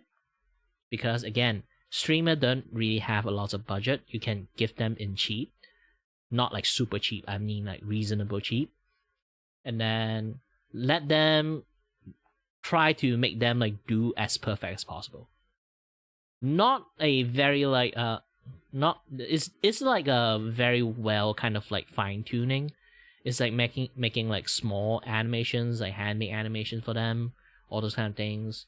Just have to have a guy, have another more experienced persons that you are working with, and then like one of your coworkers or one of the people who work under you, and then just breathing down their neck is like being super fucking picky. But reasonably like super fucking picky, okay? Don't ask them to make like some freaking Da Vinci, like some stuff like that, okay? Just at least you want to have like a standard requirement that you request to have when they actually have to work with you. If they can't do even that, what you want to do next is either A, train them, B, let them go. If they can handle the pressures, but if they can't handle the pressures, they will leave themselves. Either that, or you can clearly see those people are not being able to handle pressure that well. You can let them go. It's a very harsh thing to do for a boss, but it's something that you have to do. It's not just like being kind to like the workers to let them be an asshole in there.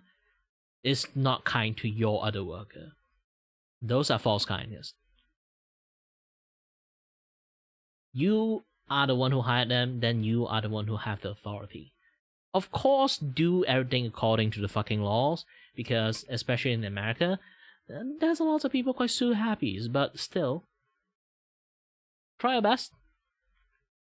At least have like some people to kind of like written like have a lawyer written a very well written contract to have like at least like you have to do, we will provide you one jobs, that is going to like very pressure that will try to like stress test you, like whatever you be able to like perform well or this and that is like a tryout period. You just word it as a tryout period, and then give them a very like basic works that you are trying to pressure them to work as close to what you guys like normally have as basic qualities. You know, this is like quality assurance things. You have like one guy to always assure the qualities for all the like newbies that comes in. If they can't achieve that qualities, then yeah, you have to you have to do something about it. Either train them if they have potentials. If they are just an asshole, then just let them go. It's always a choice that you have to do that.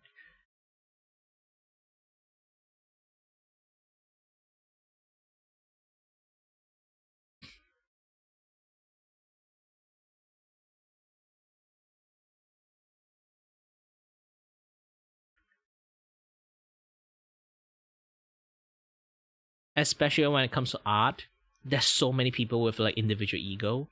I'm also a very egotistic person. I know I cannot handle those things well. When I am pressured, I behave very differently. You know, I behave like a wuss. I behave like the people who have like small PP energy. I do not want to like keep being like that person, obviously, but that is more or less my natures. I'm just a very sly person, you know.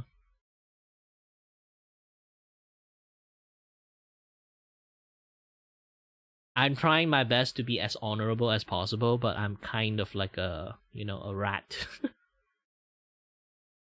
If I getting caught by something or like being precious, I would really just jump ship. I am that kind of person. I hate to be that kind of person, but this is why I at least know I have that kind of behavior. I would try my best to avoid such behavior, like be in like certain conditions that I would display such behavior. This is why I kind of like draw a lot of line and also distance away from quite a lot of stuff that will make me turn like that.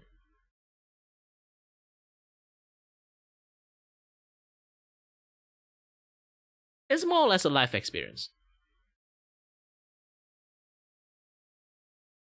Something that if you hire young people, that will definitely happens to them, one or two.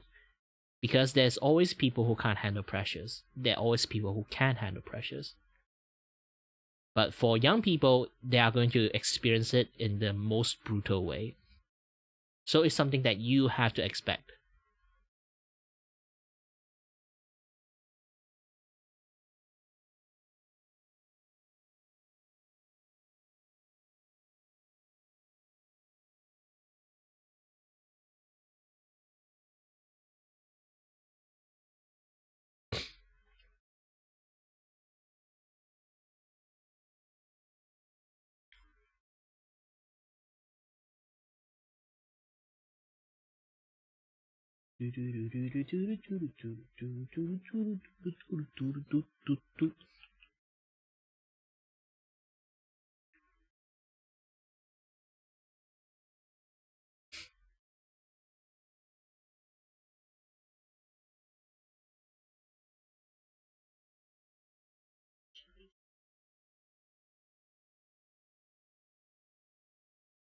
I should add a queue system in my thingy, so they won't like kind of like spam it like this.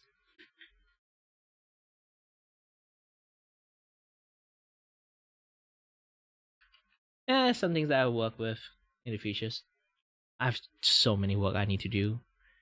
Like when that time you offer me a job, it's not that I don't really want to do. It's a job, it's money, but I have so many like other like personal projects I have to run. I just don't have the time for it.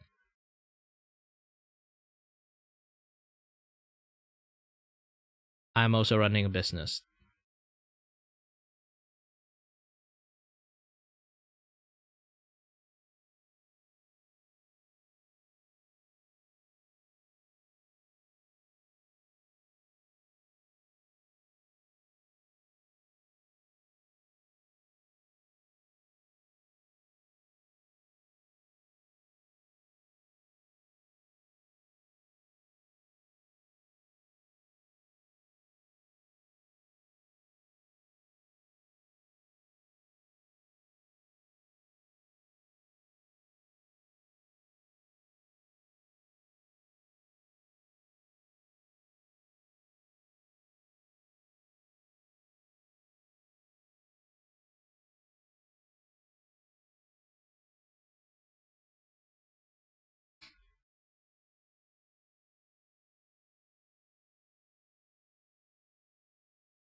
Oh my gosh, my computer is so lag.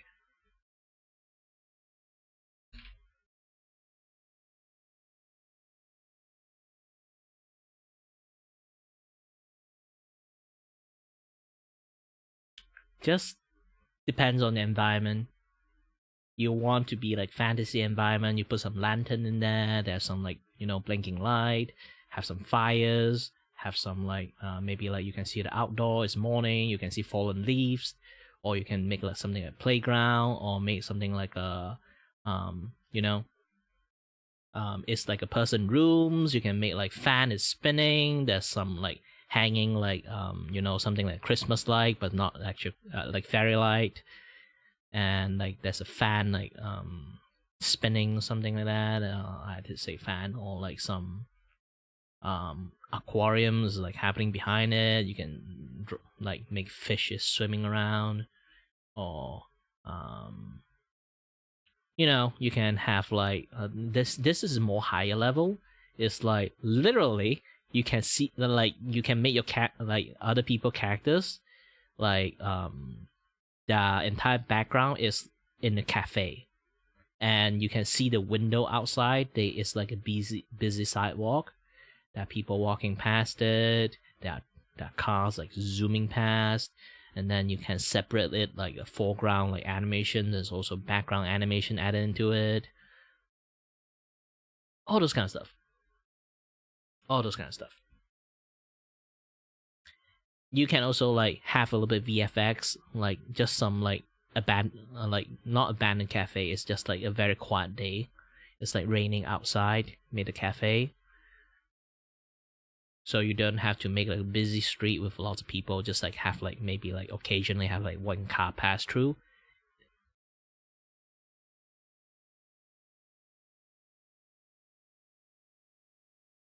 Like if you give those as a conditions, okay, people have to think how to make it happen. Do I need to make like a 10-second animation or 1 minute animations, and then like just do like some variations every minute, or like this and that stuff? It makes them think. It makes them like really understand the process of animations. Like what kind of loop animation I need to do, how overdue that I need to do. Like, do I need to save up sometimes by making the falling leaf, like the same animation repeat every like 2 minutes? If I'm going to repeat like 2 minutes, do I need to make it like 30-minute animations, or just make like 4-minute animations with like 2 occasion like leaf fallings, and then I separate additional like add a few more patterns into it in between times, or like this and that other stuff? It makes people think. It makes people understand what they need to do. It makes people able to create a process to create animations. But obviously, you all would have your own understanding, your own animation way. So you have to coach them how you guys going to make the animation works.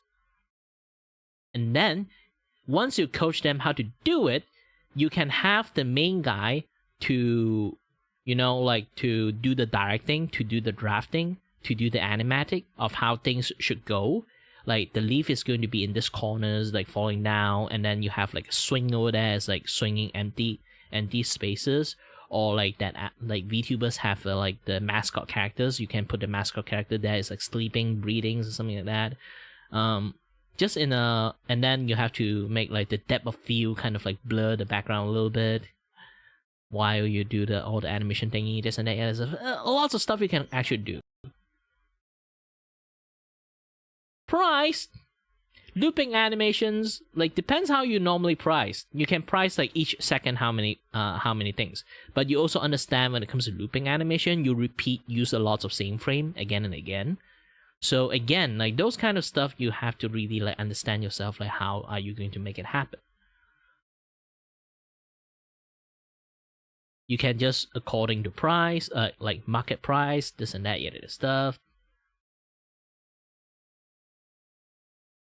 Usually when it comes to background, you already have to have like charge people like slightly higher because of the detail of the background.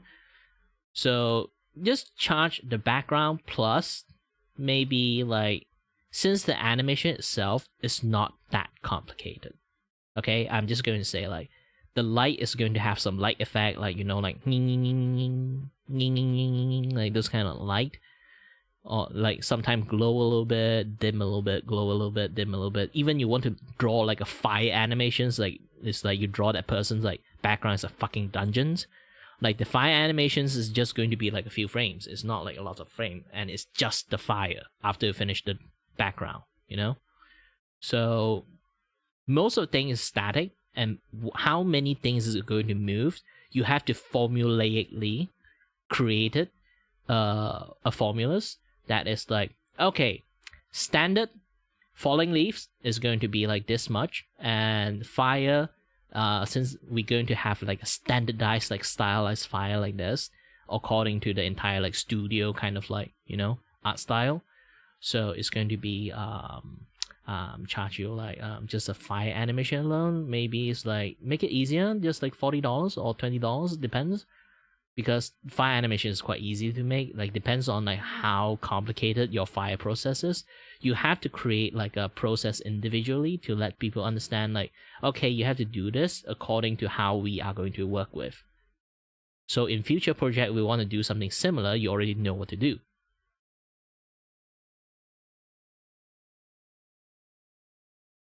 Or you can create like transitions animation, something like this clip. Yes. Obviously, you can do way more transitions, like instead of just something basic like mine. Actually, I was like going to make something like special for my transition animation. Yes, I'm finally going to upgrade this thing, but that will be some future stuff to do. And I need to go and grab some snack a little bit. I am so hungry to the point that I'm close to getting hangry for some reasons. I don't even know why.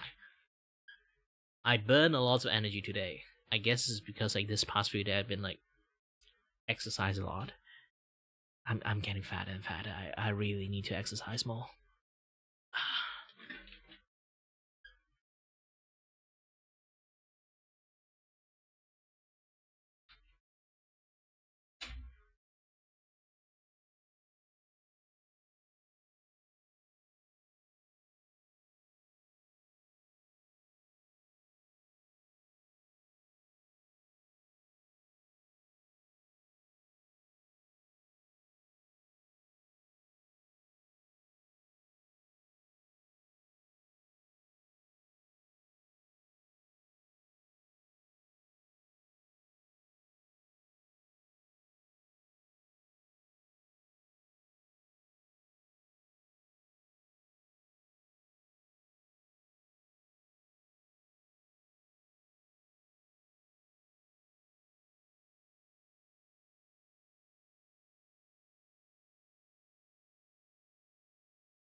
Okay, I'm back.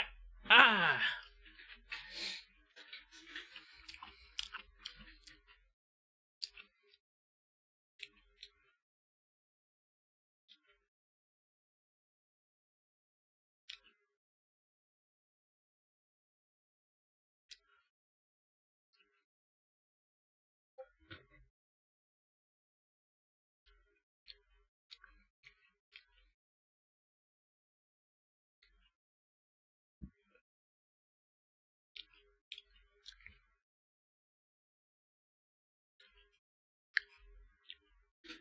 Yeah, I have too many effects running in the screen.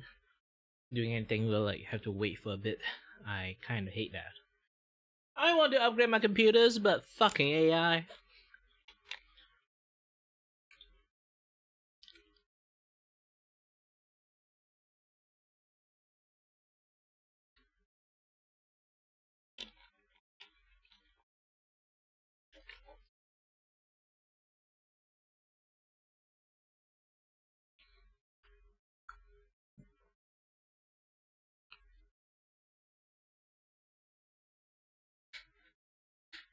Oh, today's Saturday.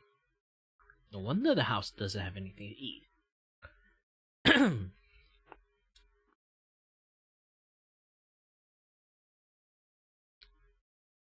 But there's a lot of watermelon. The watermelon almost have no taste, sadly. But it's better than nothing.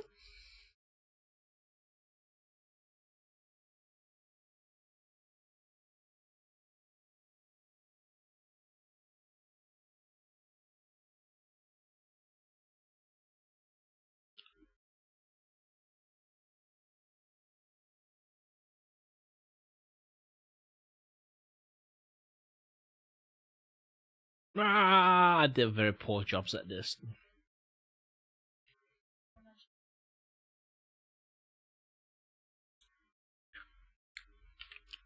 Yeah, I can't control it.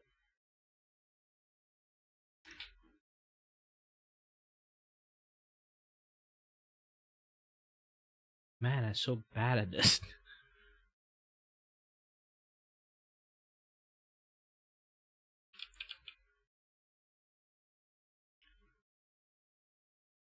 I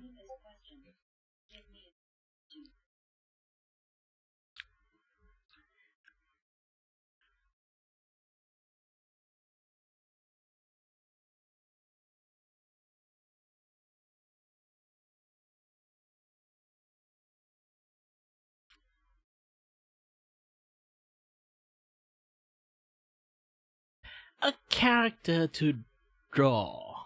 Huh.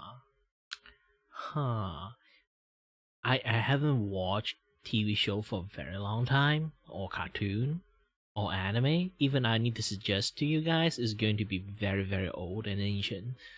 Um, mm, mm.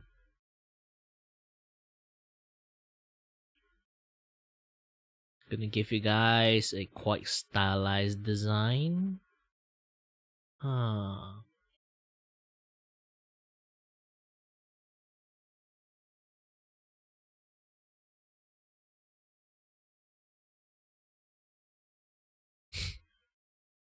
Huh.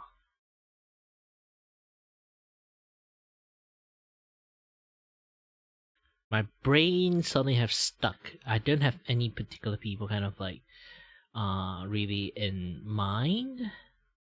Hmm.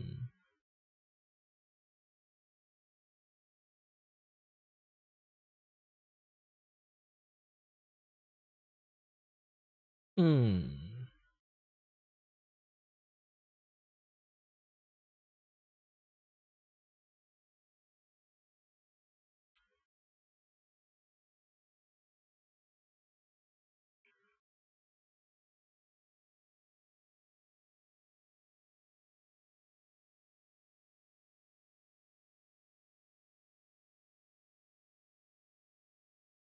Hmm.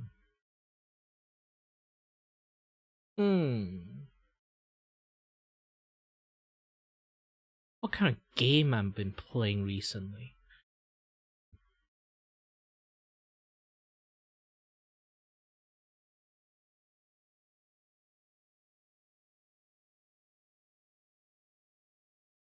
My brain just doesn't work at the moment.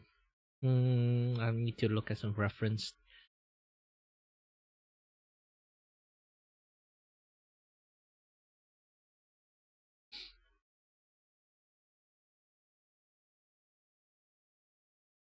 I think this marine is actually quite nice.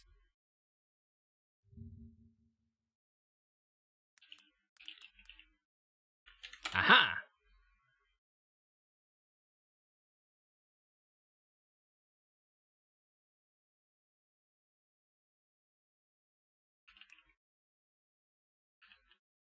Alright, go take a look at a reference.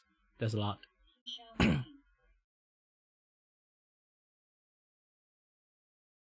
Oh, Fubuki is actually quite nice.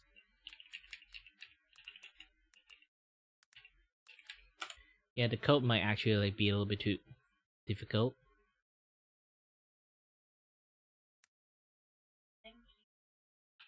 Others go. Depends. Which one you want? You like the fox girl or the pirate lady?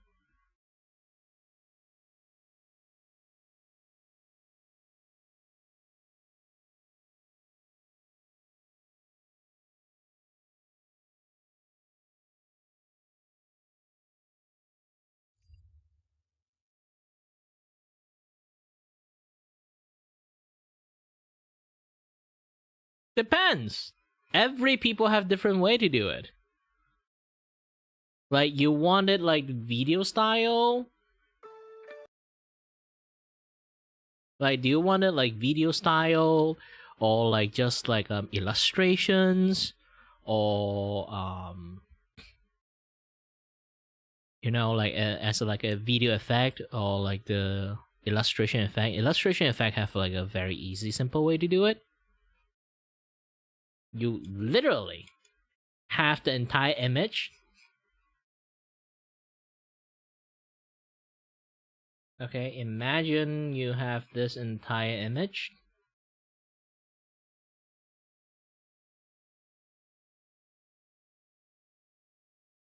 Into a raster layer.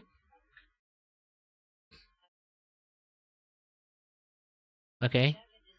You have the entire like raster layer. Depends like you want to individually on the you want the individually happening in you know like different layer. You just want the shading to have like that noise effect, or just want the main face to have noise effect. You can also select it like separately. But if you want the whole thing to have the noise effect, it's very easy. Also depends on like your own personal software.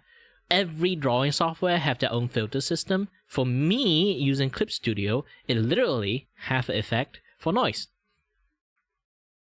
Ta-da! You can have it gray. You can have it colored. You can have it like a lot. You can have a little. Or, if you really want, make one, and then filters, additional layers, and then you can paint it however you want, maybe like mid-gray tone. Paint the entire thing. Filters, effect, noise. And then you can adjust the strength of the noise. Okay. And then ta-da, voila, you have it. Since they kind of like already like is a little bit like gray noise thing, you want them to be like seen bigger, you just enlarge it. See? Now the gap is bigger. And I can use layer effect. You can remove the white by choose multiply, or you can remove the darker colors by choosing like overlay. Okay, now the darker color is gone, and then you'll be like, I want to like adjust it a little bit.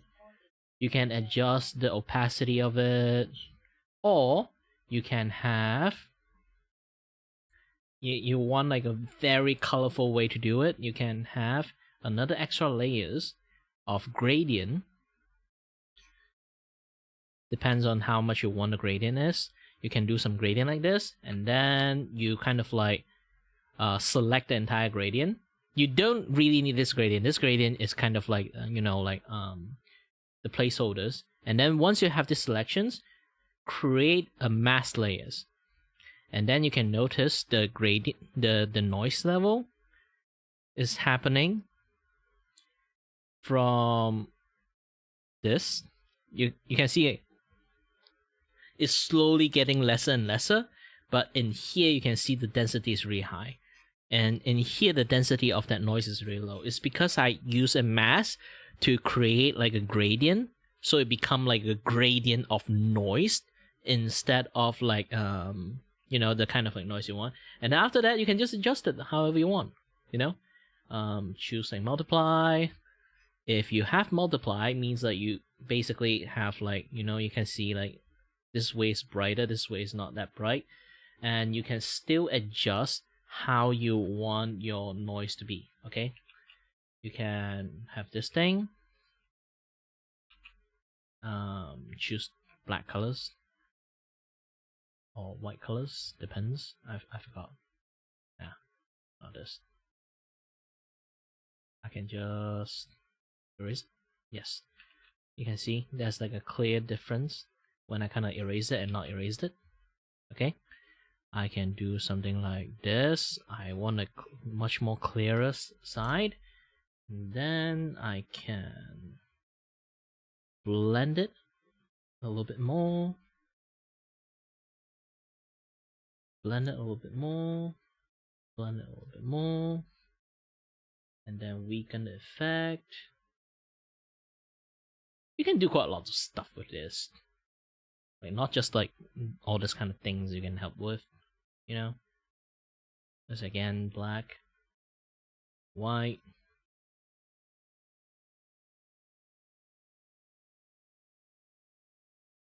Yeah, I don't think gradient actually can help that much. So this is why like I choose to have this thing.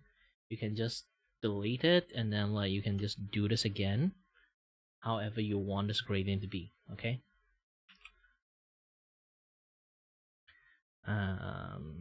Be like having this until here only. You can see there's like noise happening here, but in here is clean. So you can have lots of control of your noise if you want. Like again, most of my knowledge is a very digital way kind of a knowledge. And if you want to have like a video effect, there's literally, again, if you use DaVinci, there's lots of video effect you can do. If you want to do animations that look like this, with this kind of process, you just do this entire process, okay? Do this entire like noise process again. Let me delete the mask. Like you see this like entire noise process.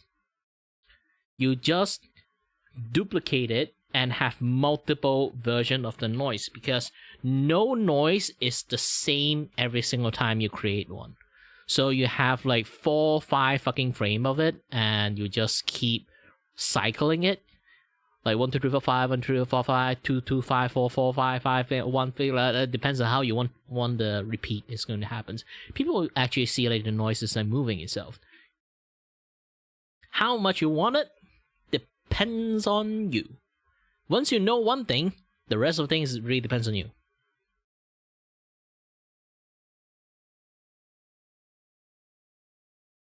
And that will be the end of this lesson.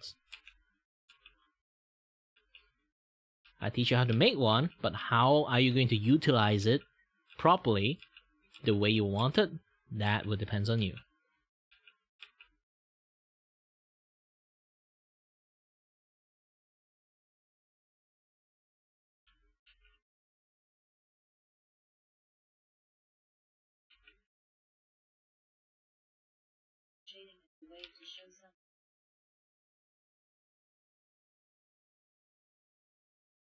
Why do I use shading?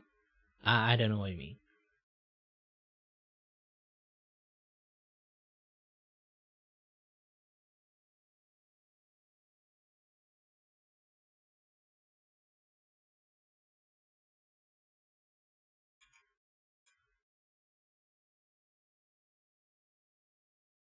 Like I say again, my method is not really how normal people work with.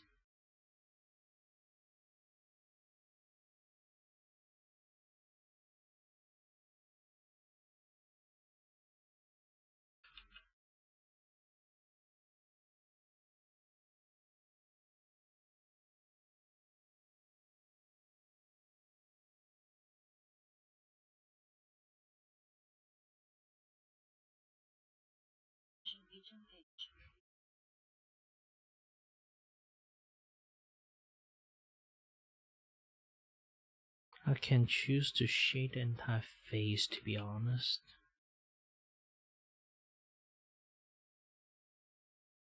Let me shade the entire face first. Yeah, you should. You should.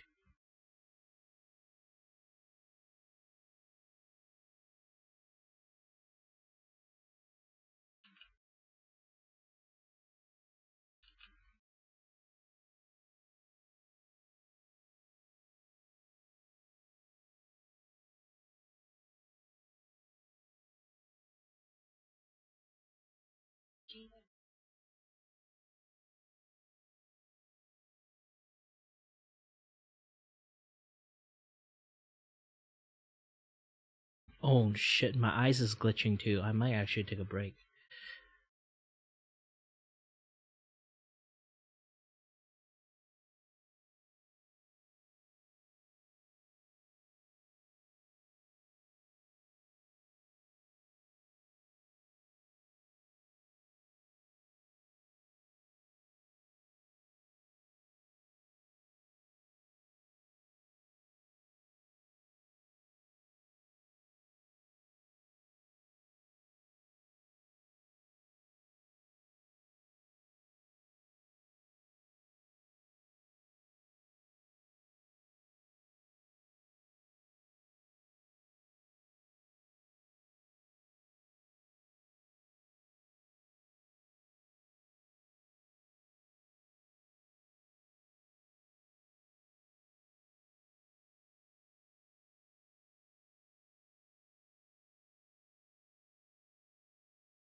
To be honest, I haven't really finished the eye yet.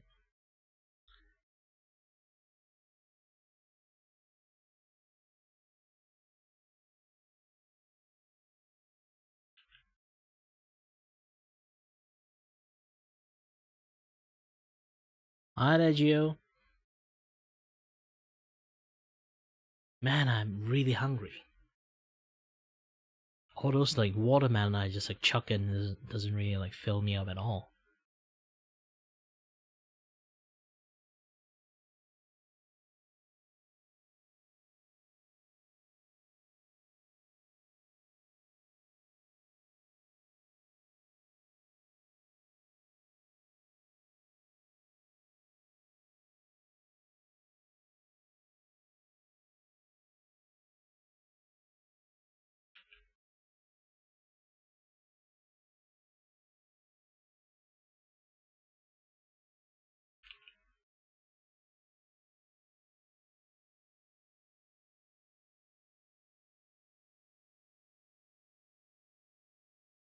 There's a lots of anime like that.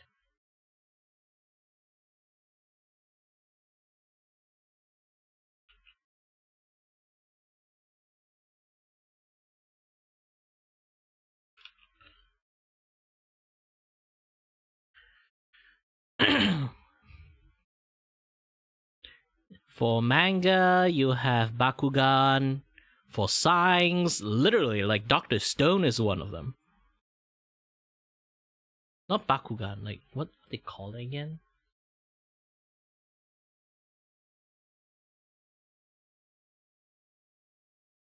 Hold on, let me try to search those.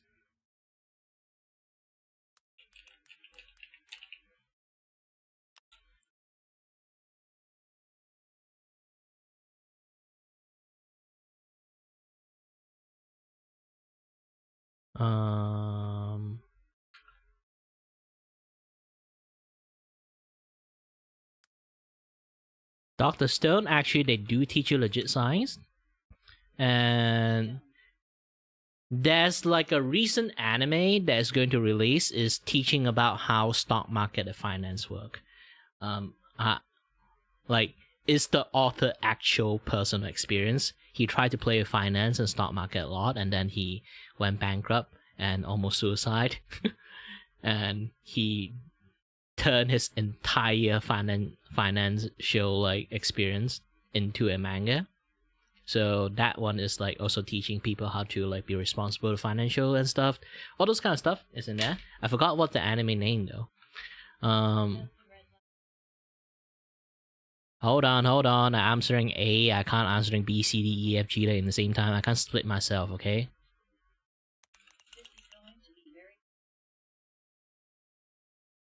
No, you're just going to see him fail really hard. The entire anime series is like the main character failed really, really fucking hard. Let you understand how dangerous it is. And then there's like Dr. Stone, and then there's like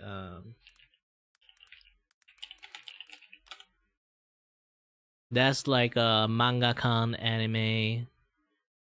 Is called Let me try to find it. The name suddenly I can't like remembers.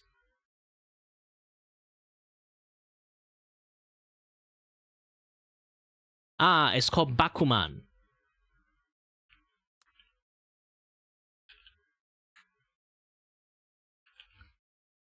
Bakuman is one of them. It's like teach you like manga stuff, and like a lot of like other kind of things around like physics stuff. Dr. Stone did actually like teach you a lot for that, and entirety of like anime with like knowledge series is actually does exist. There's like documentary style. There's like teaching style kind of things. Like there's one like dedicate. It's like a lot of anime is like really, really focusing on the niche anime side of the thing. Okay. So it's like there's like one about camping, there's one about like bicycle, there's one about playing fucking yo-yo. I'm not even kidding. And then there's one like Beyblade, like those kind of stuff. Like actually like anime have a lot of like very hyper focused subjects. If you want to find one, it does exist in the world. There's one about fishing, there's one about cooking. Not like the Shokugeki. Shokugeki, that one is like a little bit on the edgy side, but they are actually legit like cooking anime back in the days too.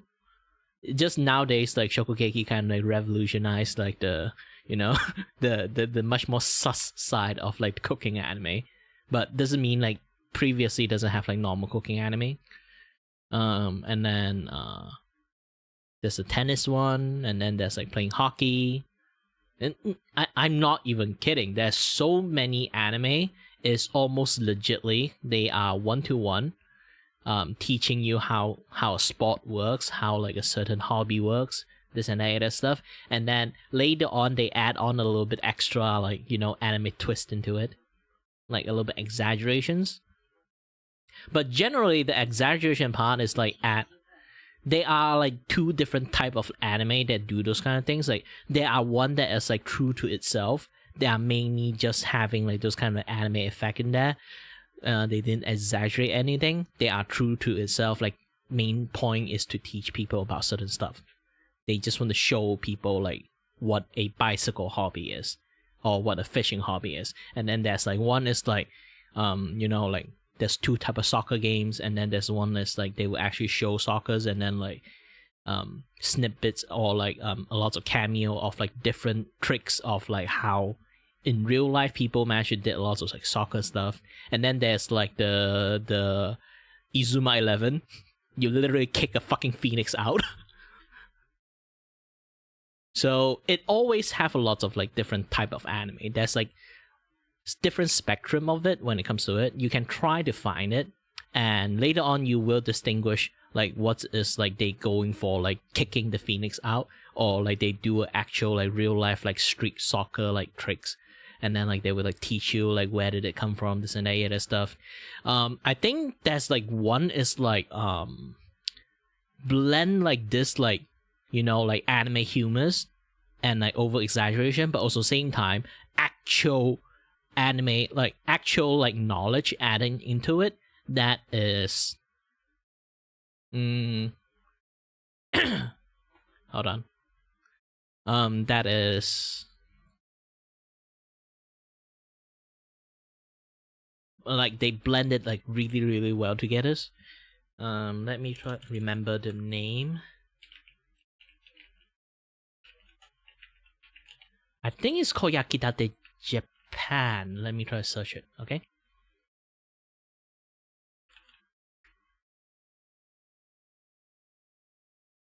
Yes, I did not. Like, you think like Shokugeki is like a little bit ecchi side. Like, technically Shokugeki is more or less trying to copy this one. But Yakitate Japan is not actually have the... It doesn't have like the sus side of things. But it's just that when they eat something so fucking good, they have like lots of like weird ass kind of like effect. Like, you know, like anime effect happening. So yummy! Like those kind of things happening. Yakitate Japan is actually anime that teach you how to make bread. And I'm not even kidding. You can actually copy every single fucking recipe they actually teach you. You can actually make a bread. They do put actual like method to make like a lot of bread. Of course, like there are one or two is like super fucking exaggerated, like the 3,000 layers like croissant, like that one is a little bit over, or, you know, like over. But the rest of the things, like when they actually you can clearly see when they actually use like proper like bread making technique, and also like when they actually like exaggerated like the anime like technique. You are a human, you would understand what is like fully exaggerated, what is not, and you can even try it out. Like you can actually make it happen or not. If it is yes, then yeah, they actually did it like proper study and everything. Like a lots of things like in Yakitate Japan, like you watch, like I can definitely show you one thing is that 90% of the bread they make in there is literally an anime about making bread.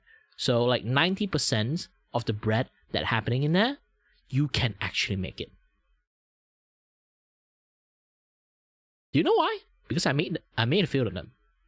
Even the most ridiculous one, I tried it. And yes, I know how to cook. I learned how to cook because of this. Not even kidding.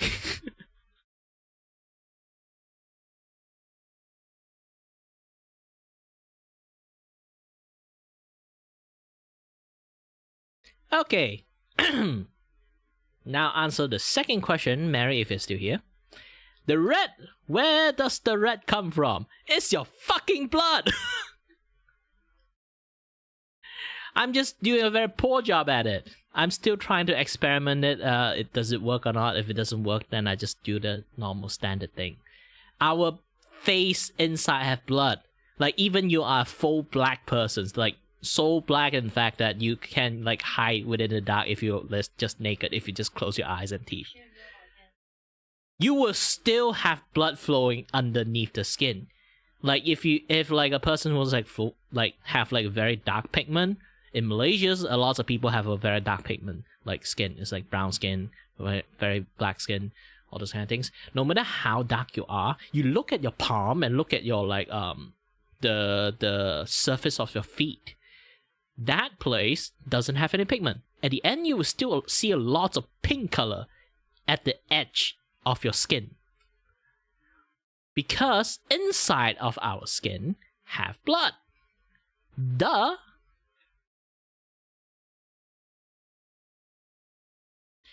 So when there's strong light hitting our skin, which glow up our skin itself, the edge of the skin will always display a certain level of redness. Maybe pink, maybe red, really depends on your personal health, to be honest. And also like how much the light is going to, intensity of the light is hitting your skin.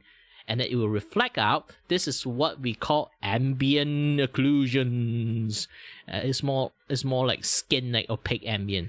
But still, there's a lot of different knowledge when it comes to those kinds of things. The skin is one of the most hardest thing to render if you really want to render a really, really nice looking skin. Depends, like you always like, especially when you try to animate the skin, is like even harder because it's not like you can keep this like all this like thing like consistent.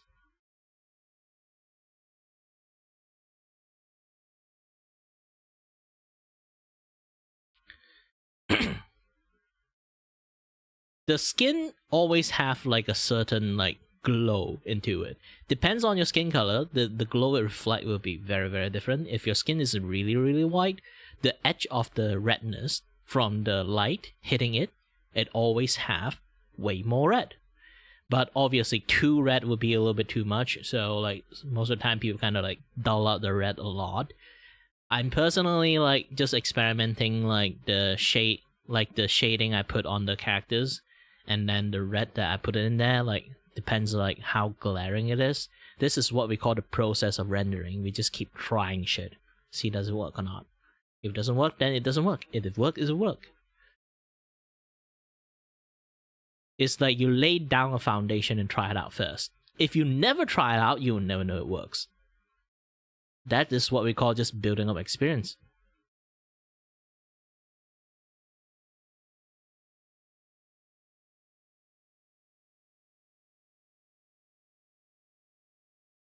Because here's the thing, we are not doing art in traditional media. It's not like I put my fucking paint down there. I can't just, hey, I don't like this. Delete. See? I can just do this. There's nothing wrong when I do something weird. Because if I feel not like it, I can just press fucking delete. Man, sometimes you do ask some very, like, weird, infuriating questions. It's like your logic has been bound by something. Like, sometimes your question is, like, really, really rigid in some sense. I can kind of, like, see what kind of person you are from the way you ask stuff most of the time.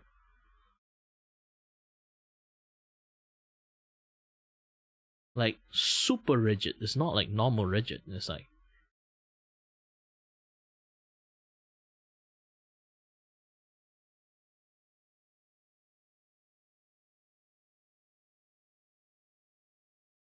should look into that personality a little bit. It might need some changing, but I know I'm also an asshole, so it's really hard to like change like, who you are.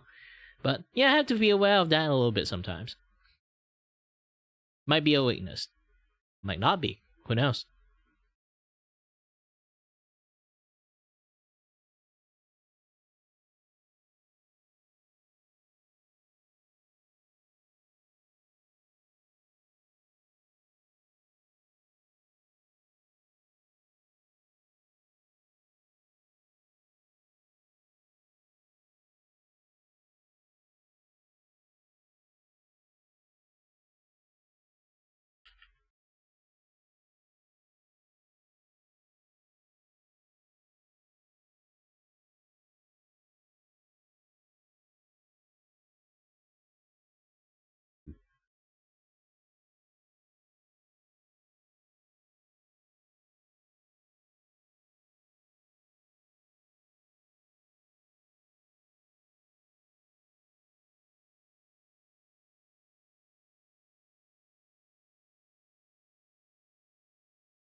The cost of running Fortnite is a lot, and we're raising prices to help pay the bills. About 2 weeks ago, that is all that Epic Games told players about a price hike for their premium currency, the humble V-Buck. But it turns out they had far more brutal plans for their staff and partners. And now, 1,000 staff have just been laid off from Epic Games. That's about 20% of the company. There's $500 million in operating cost cuts on top of that. And since the story broke, we've been speaking to insiders. And we can see that the impact of this decision is going to hit far more than just Fortnite. Because we know 1,000 staff are gone from Epic, but what about the ripple effects everywhere else and the other cuts? Turns out it really is quite rough. Epic Games just showed the world that one of the few pillars holding up the games industry, Fortnite, is in fact shaky. Right now we're approaching the end of the financial year for most companies, and that means it's usually when the big publicly listed giants start cutting staff to make their end of year reports look good.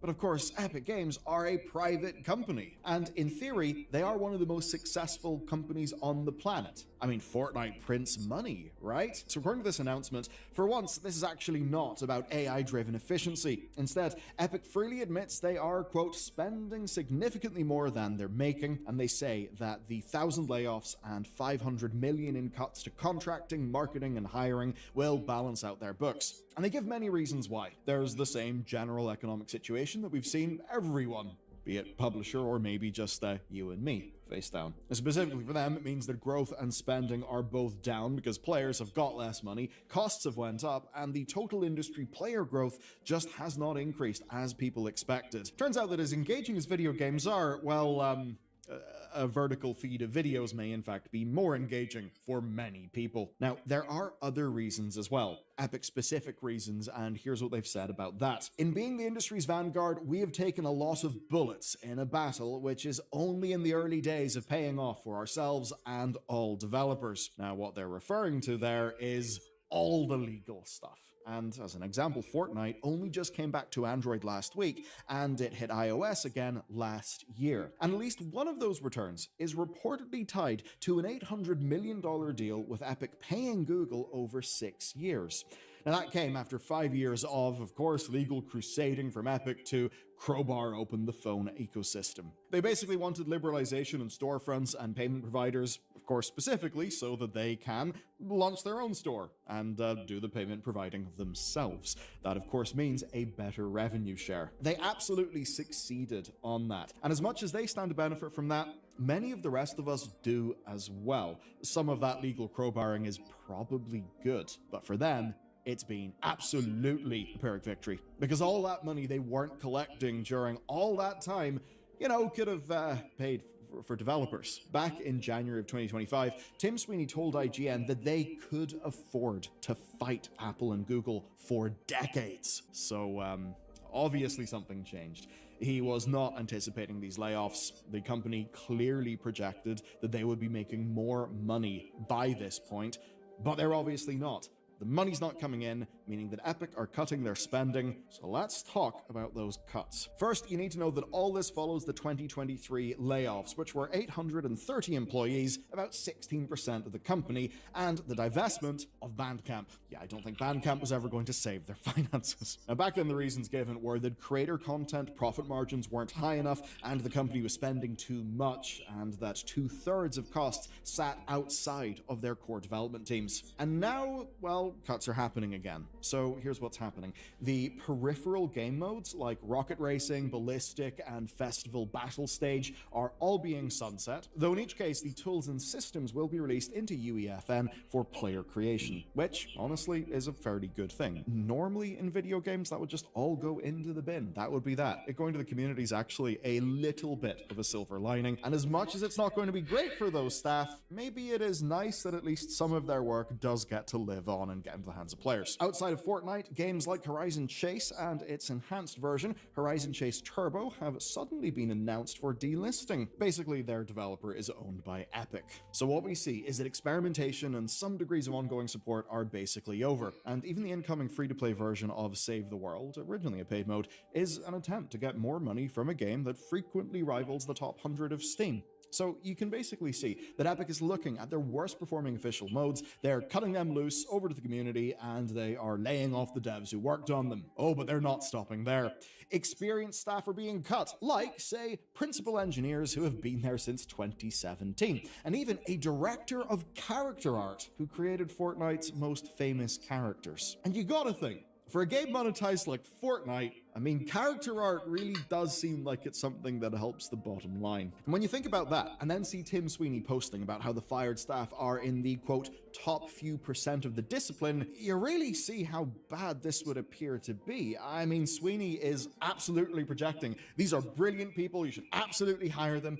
This is an unprecedented wave of talent that I have graciously injected into the labor market. But obviously implicit in that is that if these are the top %, then they're really not the sort of people you want to lose in your company. So that does suggest that their basic economics are kinda fucked. But what we've talked about so far, the cuts to modes and staff, only tell you part of the story. Because underneath all of this, there is a question about Fortnite itself, how it hasn't grown, and how Epic just did not plan for the money printer to finally slow down. If Fortnite is succeeding, then Epic can afford huge legal crusades, they can afford to expand, afford to experiment. But in 2025, Fortnite was not succeeding. Player numbers were wildly variable all of that year. The 0-hour crossover event in November pulled in more than 10 million people, but that was the exception. People can between being thrilled at new modes like Blitz Royale and the Simpsons crossover, which was by all accounts loved, but then bored to tears by the drawn-out Star Wars season,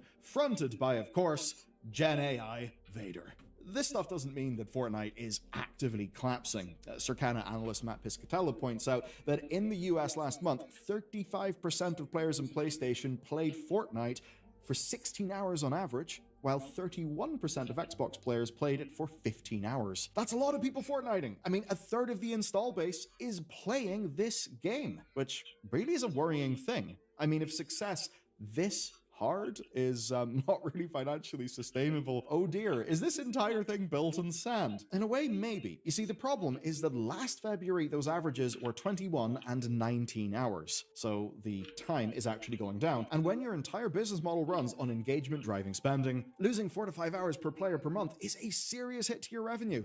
And in Epic's year in review, they said the total gameplay declined to only 6.65 billion hours. That's a lot of hours, but it's in the wrong direction, and leadership's response was to squeeze harder.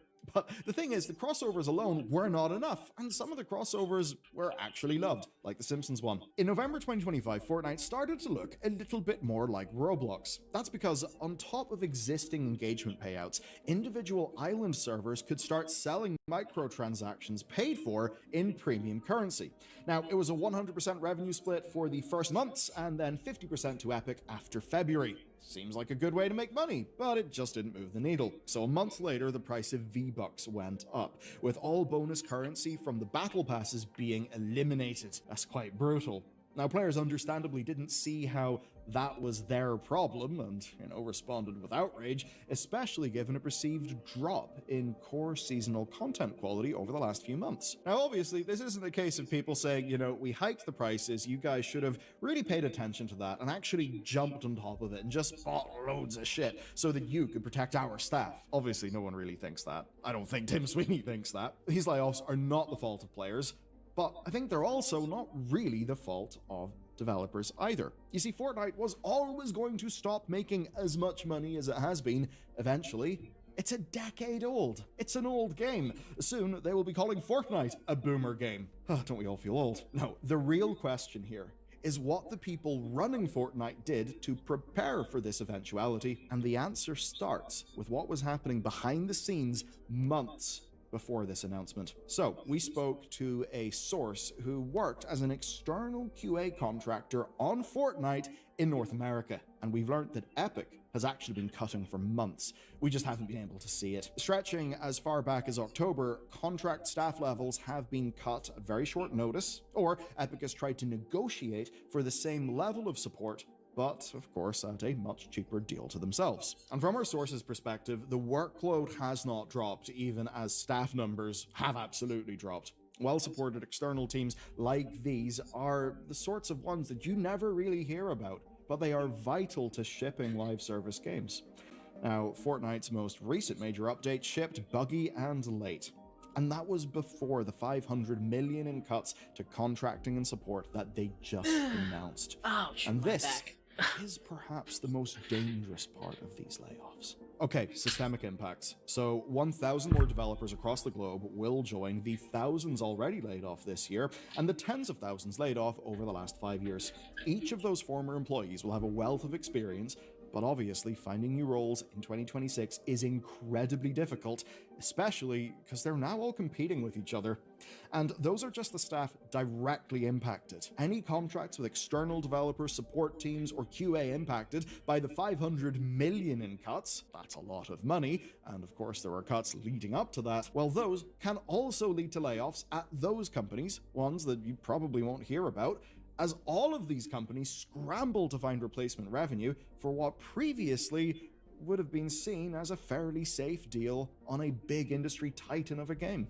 And beyond that, this is Epic Games. One of the biggest game companies on the planet is making layoffs like this, and they're openly admitting that they're not making enough money. Here, it doesn't matter that Epic themselves are a private company. The point is that if Epic, sitting on Fortnite, sitting on the Unreal Engine, can't make their numbers work, well, what does that tell every investor evaluating new deals in the gaming industry right now? I think it tells them the floor may be lower than anyone thought. And maybe the sorts of projects many of those groups were into funding, the big, exciting live services that would just promise continual, stable revenue month after month after month, year after year, game revenue of, oh, you know, in 3 years we'll have a game done and maybe it'll make a lot of money, maybe it won't.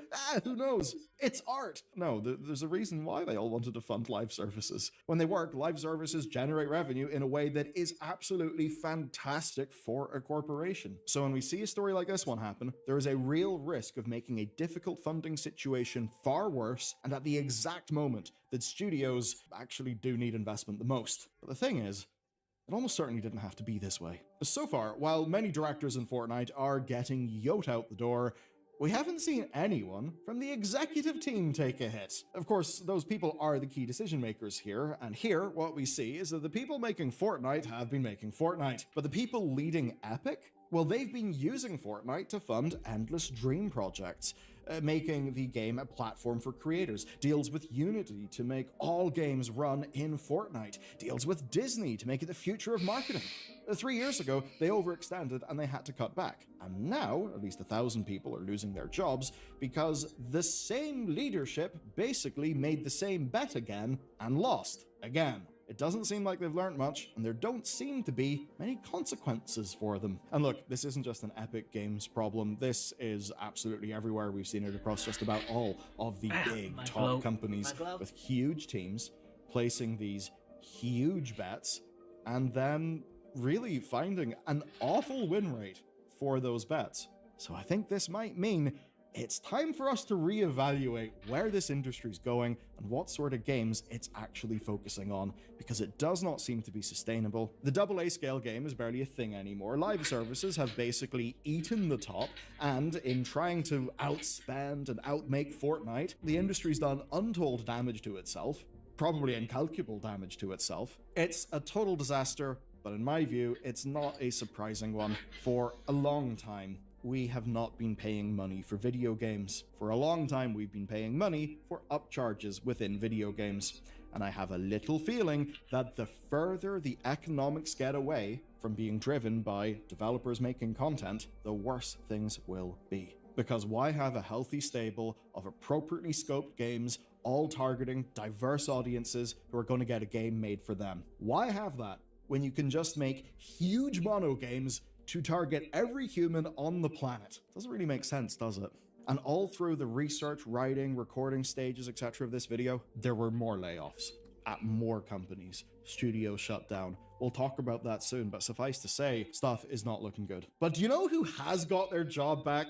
in a really funny way, the Subnautica guys, and the Krafton CEO, who basically said, "Hello there, ChatGPT. I would like to get out of a $250 million contract. Please help." Turns out that was a bad idea, and you can learn all about it in the next video.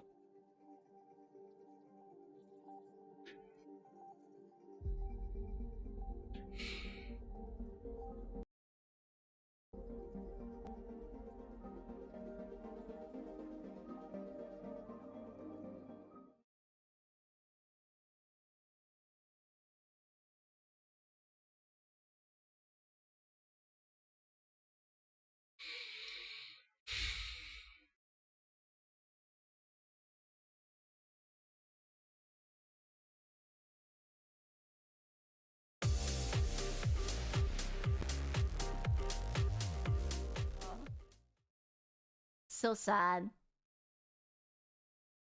Oh yeah, apparently they canceled Starfleet Academy.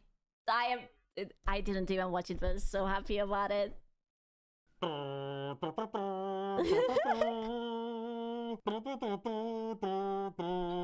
Those dude bros are mad at Starfleet Academy aren't actually Star Trek fans. I don't mean to be like that, but who did they make this for? No.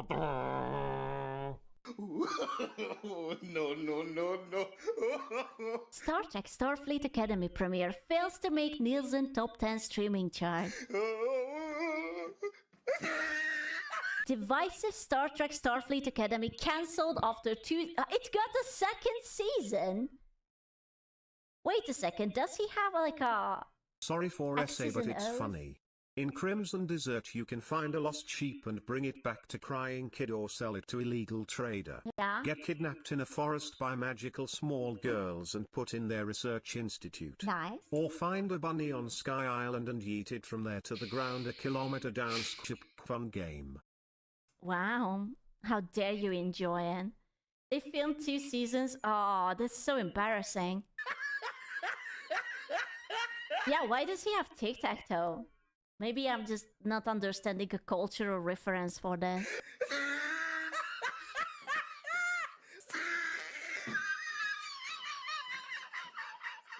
You know, some decisions in life lead to such entirely predictable I'm so happy for this. You have no idea. I'm so happy because these people are going to be molding and they can call the fans hateful and bigots as much as they want, but they are not getting money. And it makes me so happy that you cannot just be obnoxious, tell everyone that you're better than them, call people idiots and all kinds of negative words and get away with it. I'm so happy for it. consequences that you wonder why they were even made in the first place. The Vindaloo curry from that dodgy takeaway down the road that leads to diarrheal outpourings of such explosive force that they threaten the structural... Okay, but why do they always taste so good? Even if they give you the heaviest time in the toilet. It always tastes so good! Why taste good if it's bad for me? integrity of both your toilet bowl and your rectum. Dude, every time I eat Indian food, I don't know why, it tastes like the fucking heaven. I love it, and I always get sick after it. The impromptu game of football in your late 40s with Oh, zero I fucking love Indian food too. It's so delicious. prep time that leads to a slipped disc and the grim realization that you definitely haven't still got it. Or in this case, the decision to release a new Star Trek show about an alphabet soup of sassy 20-something... Dude, she looks so much like Ariana Grande. I cannot unsee it.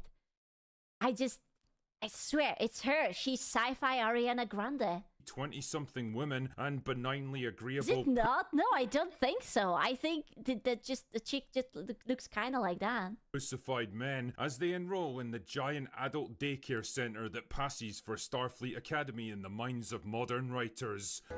I think I swallowed my comm badge. Already. I feel so bad for that actor. This actor is like a staple in like every sci-fi thing ever. And I love him so much. He deserves better. I hope that he got the bag. You know what this might be? This is like doing a sponsorship for something really bad, but it has like a big bag. It's like fucking Gamba sponsorships. Already.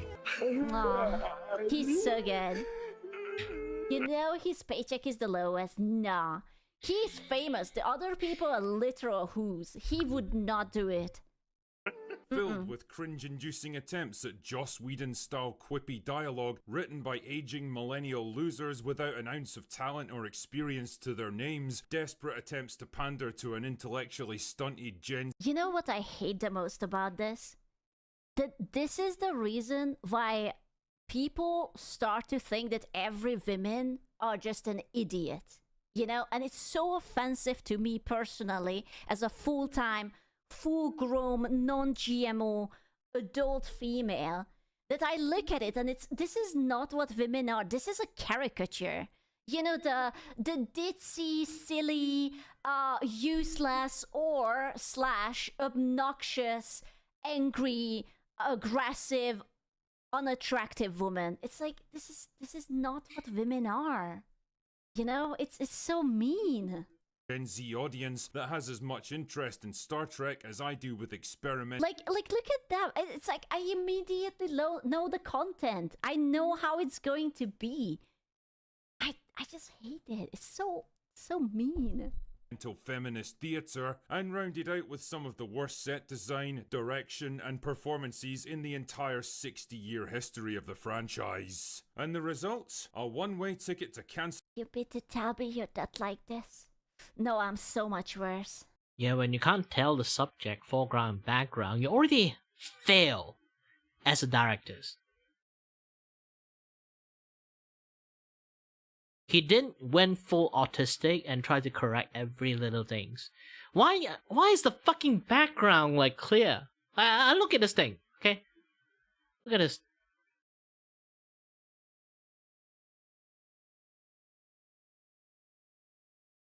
Why is the background so fucking clean? Blur it a little bit. Man. History of the franchise. And the results? A one-way ticket to You better tell me you're not like this. No, I'm so much worse. Cancellation Town, baby. Population, Starfleet Academy. Oh no! What happened? That's Oh, right. no. Much to everyone's... Dude, can I just point out this haircut? I keep looking at it. It's a Karen haircut. And it's blue, but it's also asymmetrical. I don't know what to say. It's beautiful. Whoever came up with it, chef kiss. 10 out of 10. Non-surprise to the dismay of literally dozens of people who claim to be fans on social media, the news broke last night that Paramount had wisely decided to flush this laughable turd of a show down the refuse chute of entertainment history at their earliest possible convenience. I will never get over the what was he? Was he the peace lover, vegan? Fuck, I wanted to call him a gold. Wrong franchise. What is he? I forgot. Pretty boy. Klingon. The vegan, vegetarian, bird-watching Klingon. Yes. God Which in this damn it. case means at the end of season 2, which is only getting made because it was already commissioned before season 1 even Sad. came out. You sure about that? You sure about that? Damn, man, talk about counting your chickens before they've hatched. These guys were counting them before the hens even started fucking. Now, remember how I said that Skydance buying over Paramount late last year was probably going to lead to some major changes once all the formalities were out of the way? David Ellison and his buddies had some breathing room to evaluate their lineup of projects, and that the first target for cancellation should absolutely be Star Trek? Well, there you go. Actually, now that I think about it, someone should probably... Why is it always the sci-fi shows? Why is it that there's a bunch of weird-ass people and they come in and they just ruin everything that's sci-fi? Why is it always the sci-fi? Why is it like Star Wars, Stargate, Star Trek, anything with star? Or that's true, or fantasy. Dude, the Amazon Prime Lord of the Rings show... Remember, the orcs, they just want to settle down and they want to have a family. it's actually the elves and the humans that are wrong. Okay? You have to remember. To do a wellness check on Robert Picardo. That dude looked more drunk than me even before the news broke. Oh, steady there, big man. Anyway, let us see what Paramount has to say about the matter. Quote, "We're incredibly proud of the ambition..." You shouldn't be. Sorry, buddy, you shouldn't be. There are things you should not be proud of, and this is one of those. Passion and creativity that went into bringing Star Trek's Starfleet Academy to life. Are you? No. Why? What part of it are Why? Good question. you most proud of? The 51% audience score? The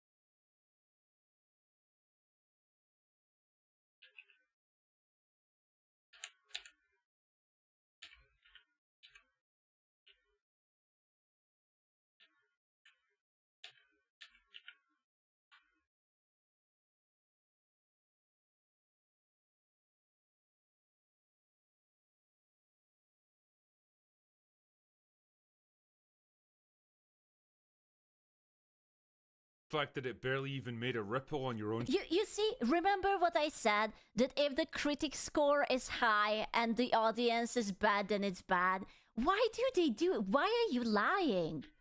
No one is watching this shit. That's like saying that Alright, it's close to 5, and I did stream for 4 hours, so yeah.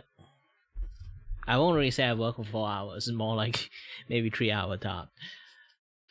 So yeah, this is like the work I've made so far. If I have more work, I will work longer, but I don't really have a lot of jobs stacked onto each other, so I'm just taking my times on this one. In futures, I will work on 2 things at the same times. I want to make like a special animations. Not this one though. This one I can delete.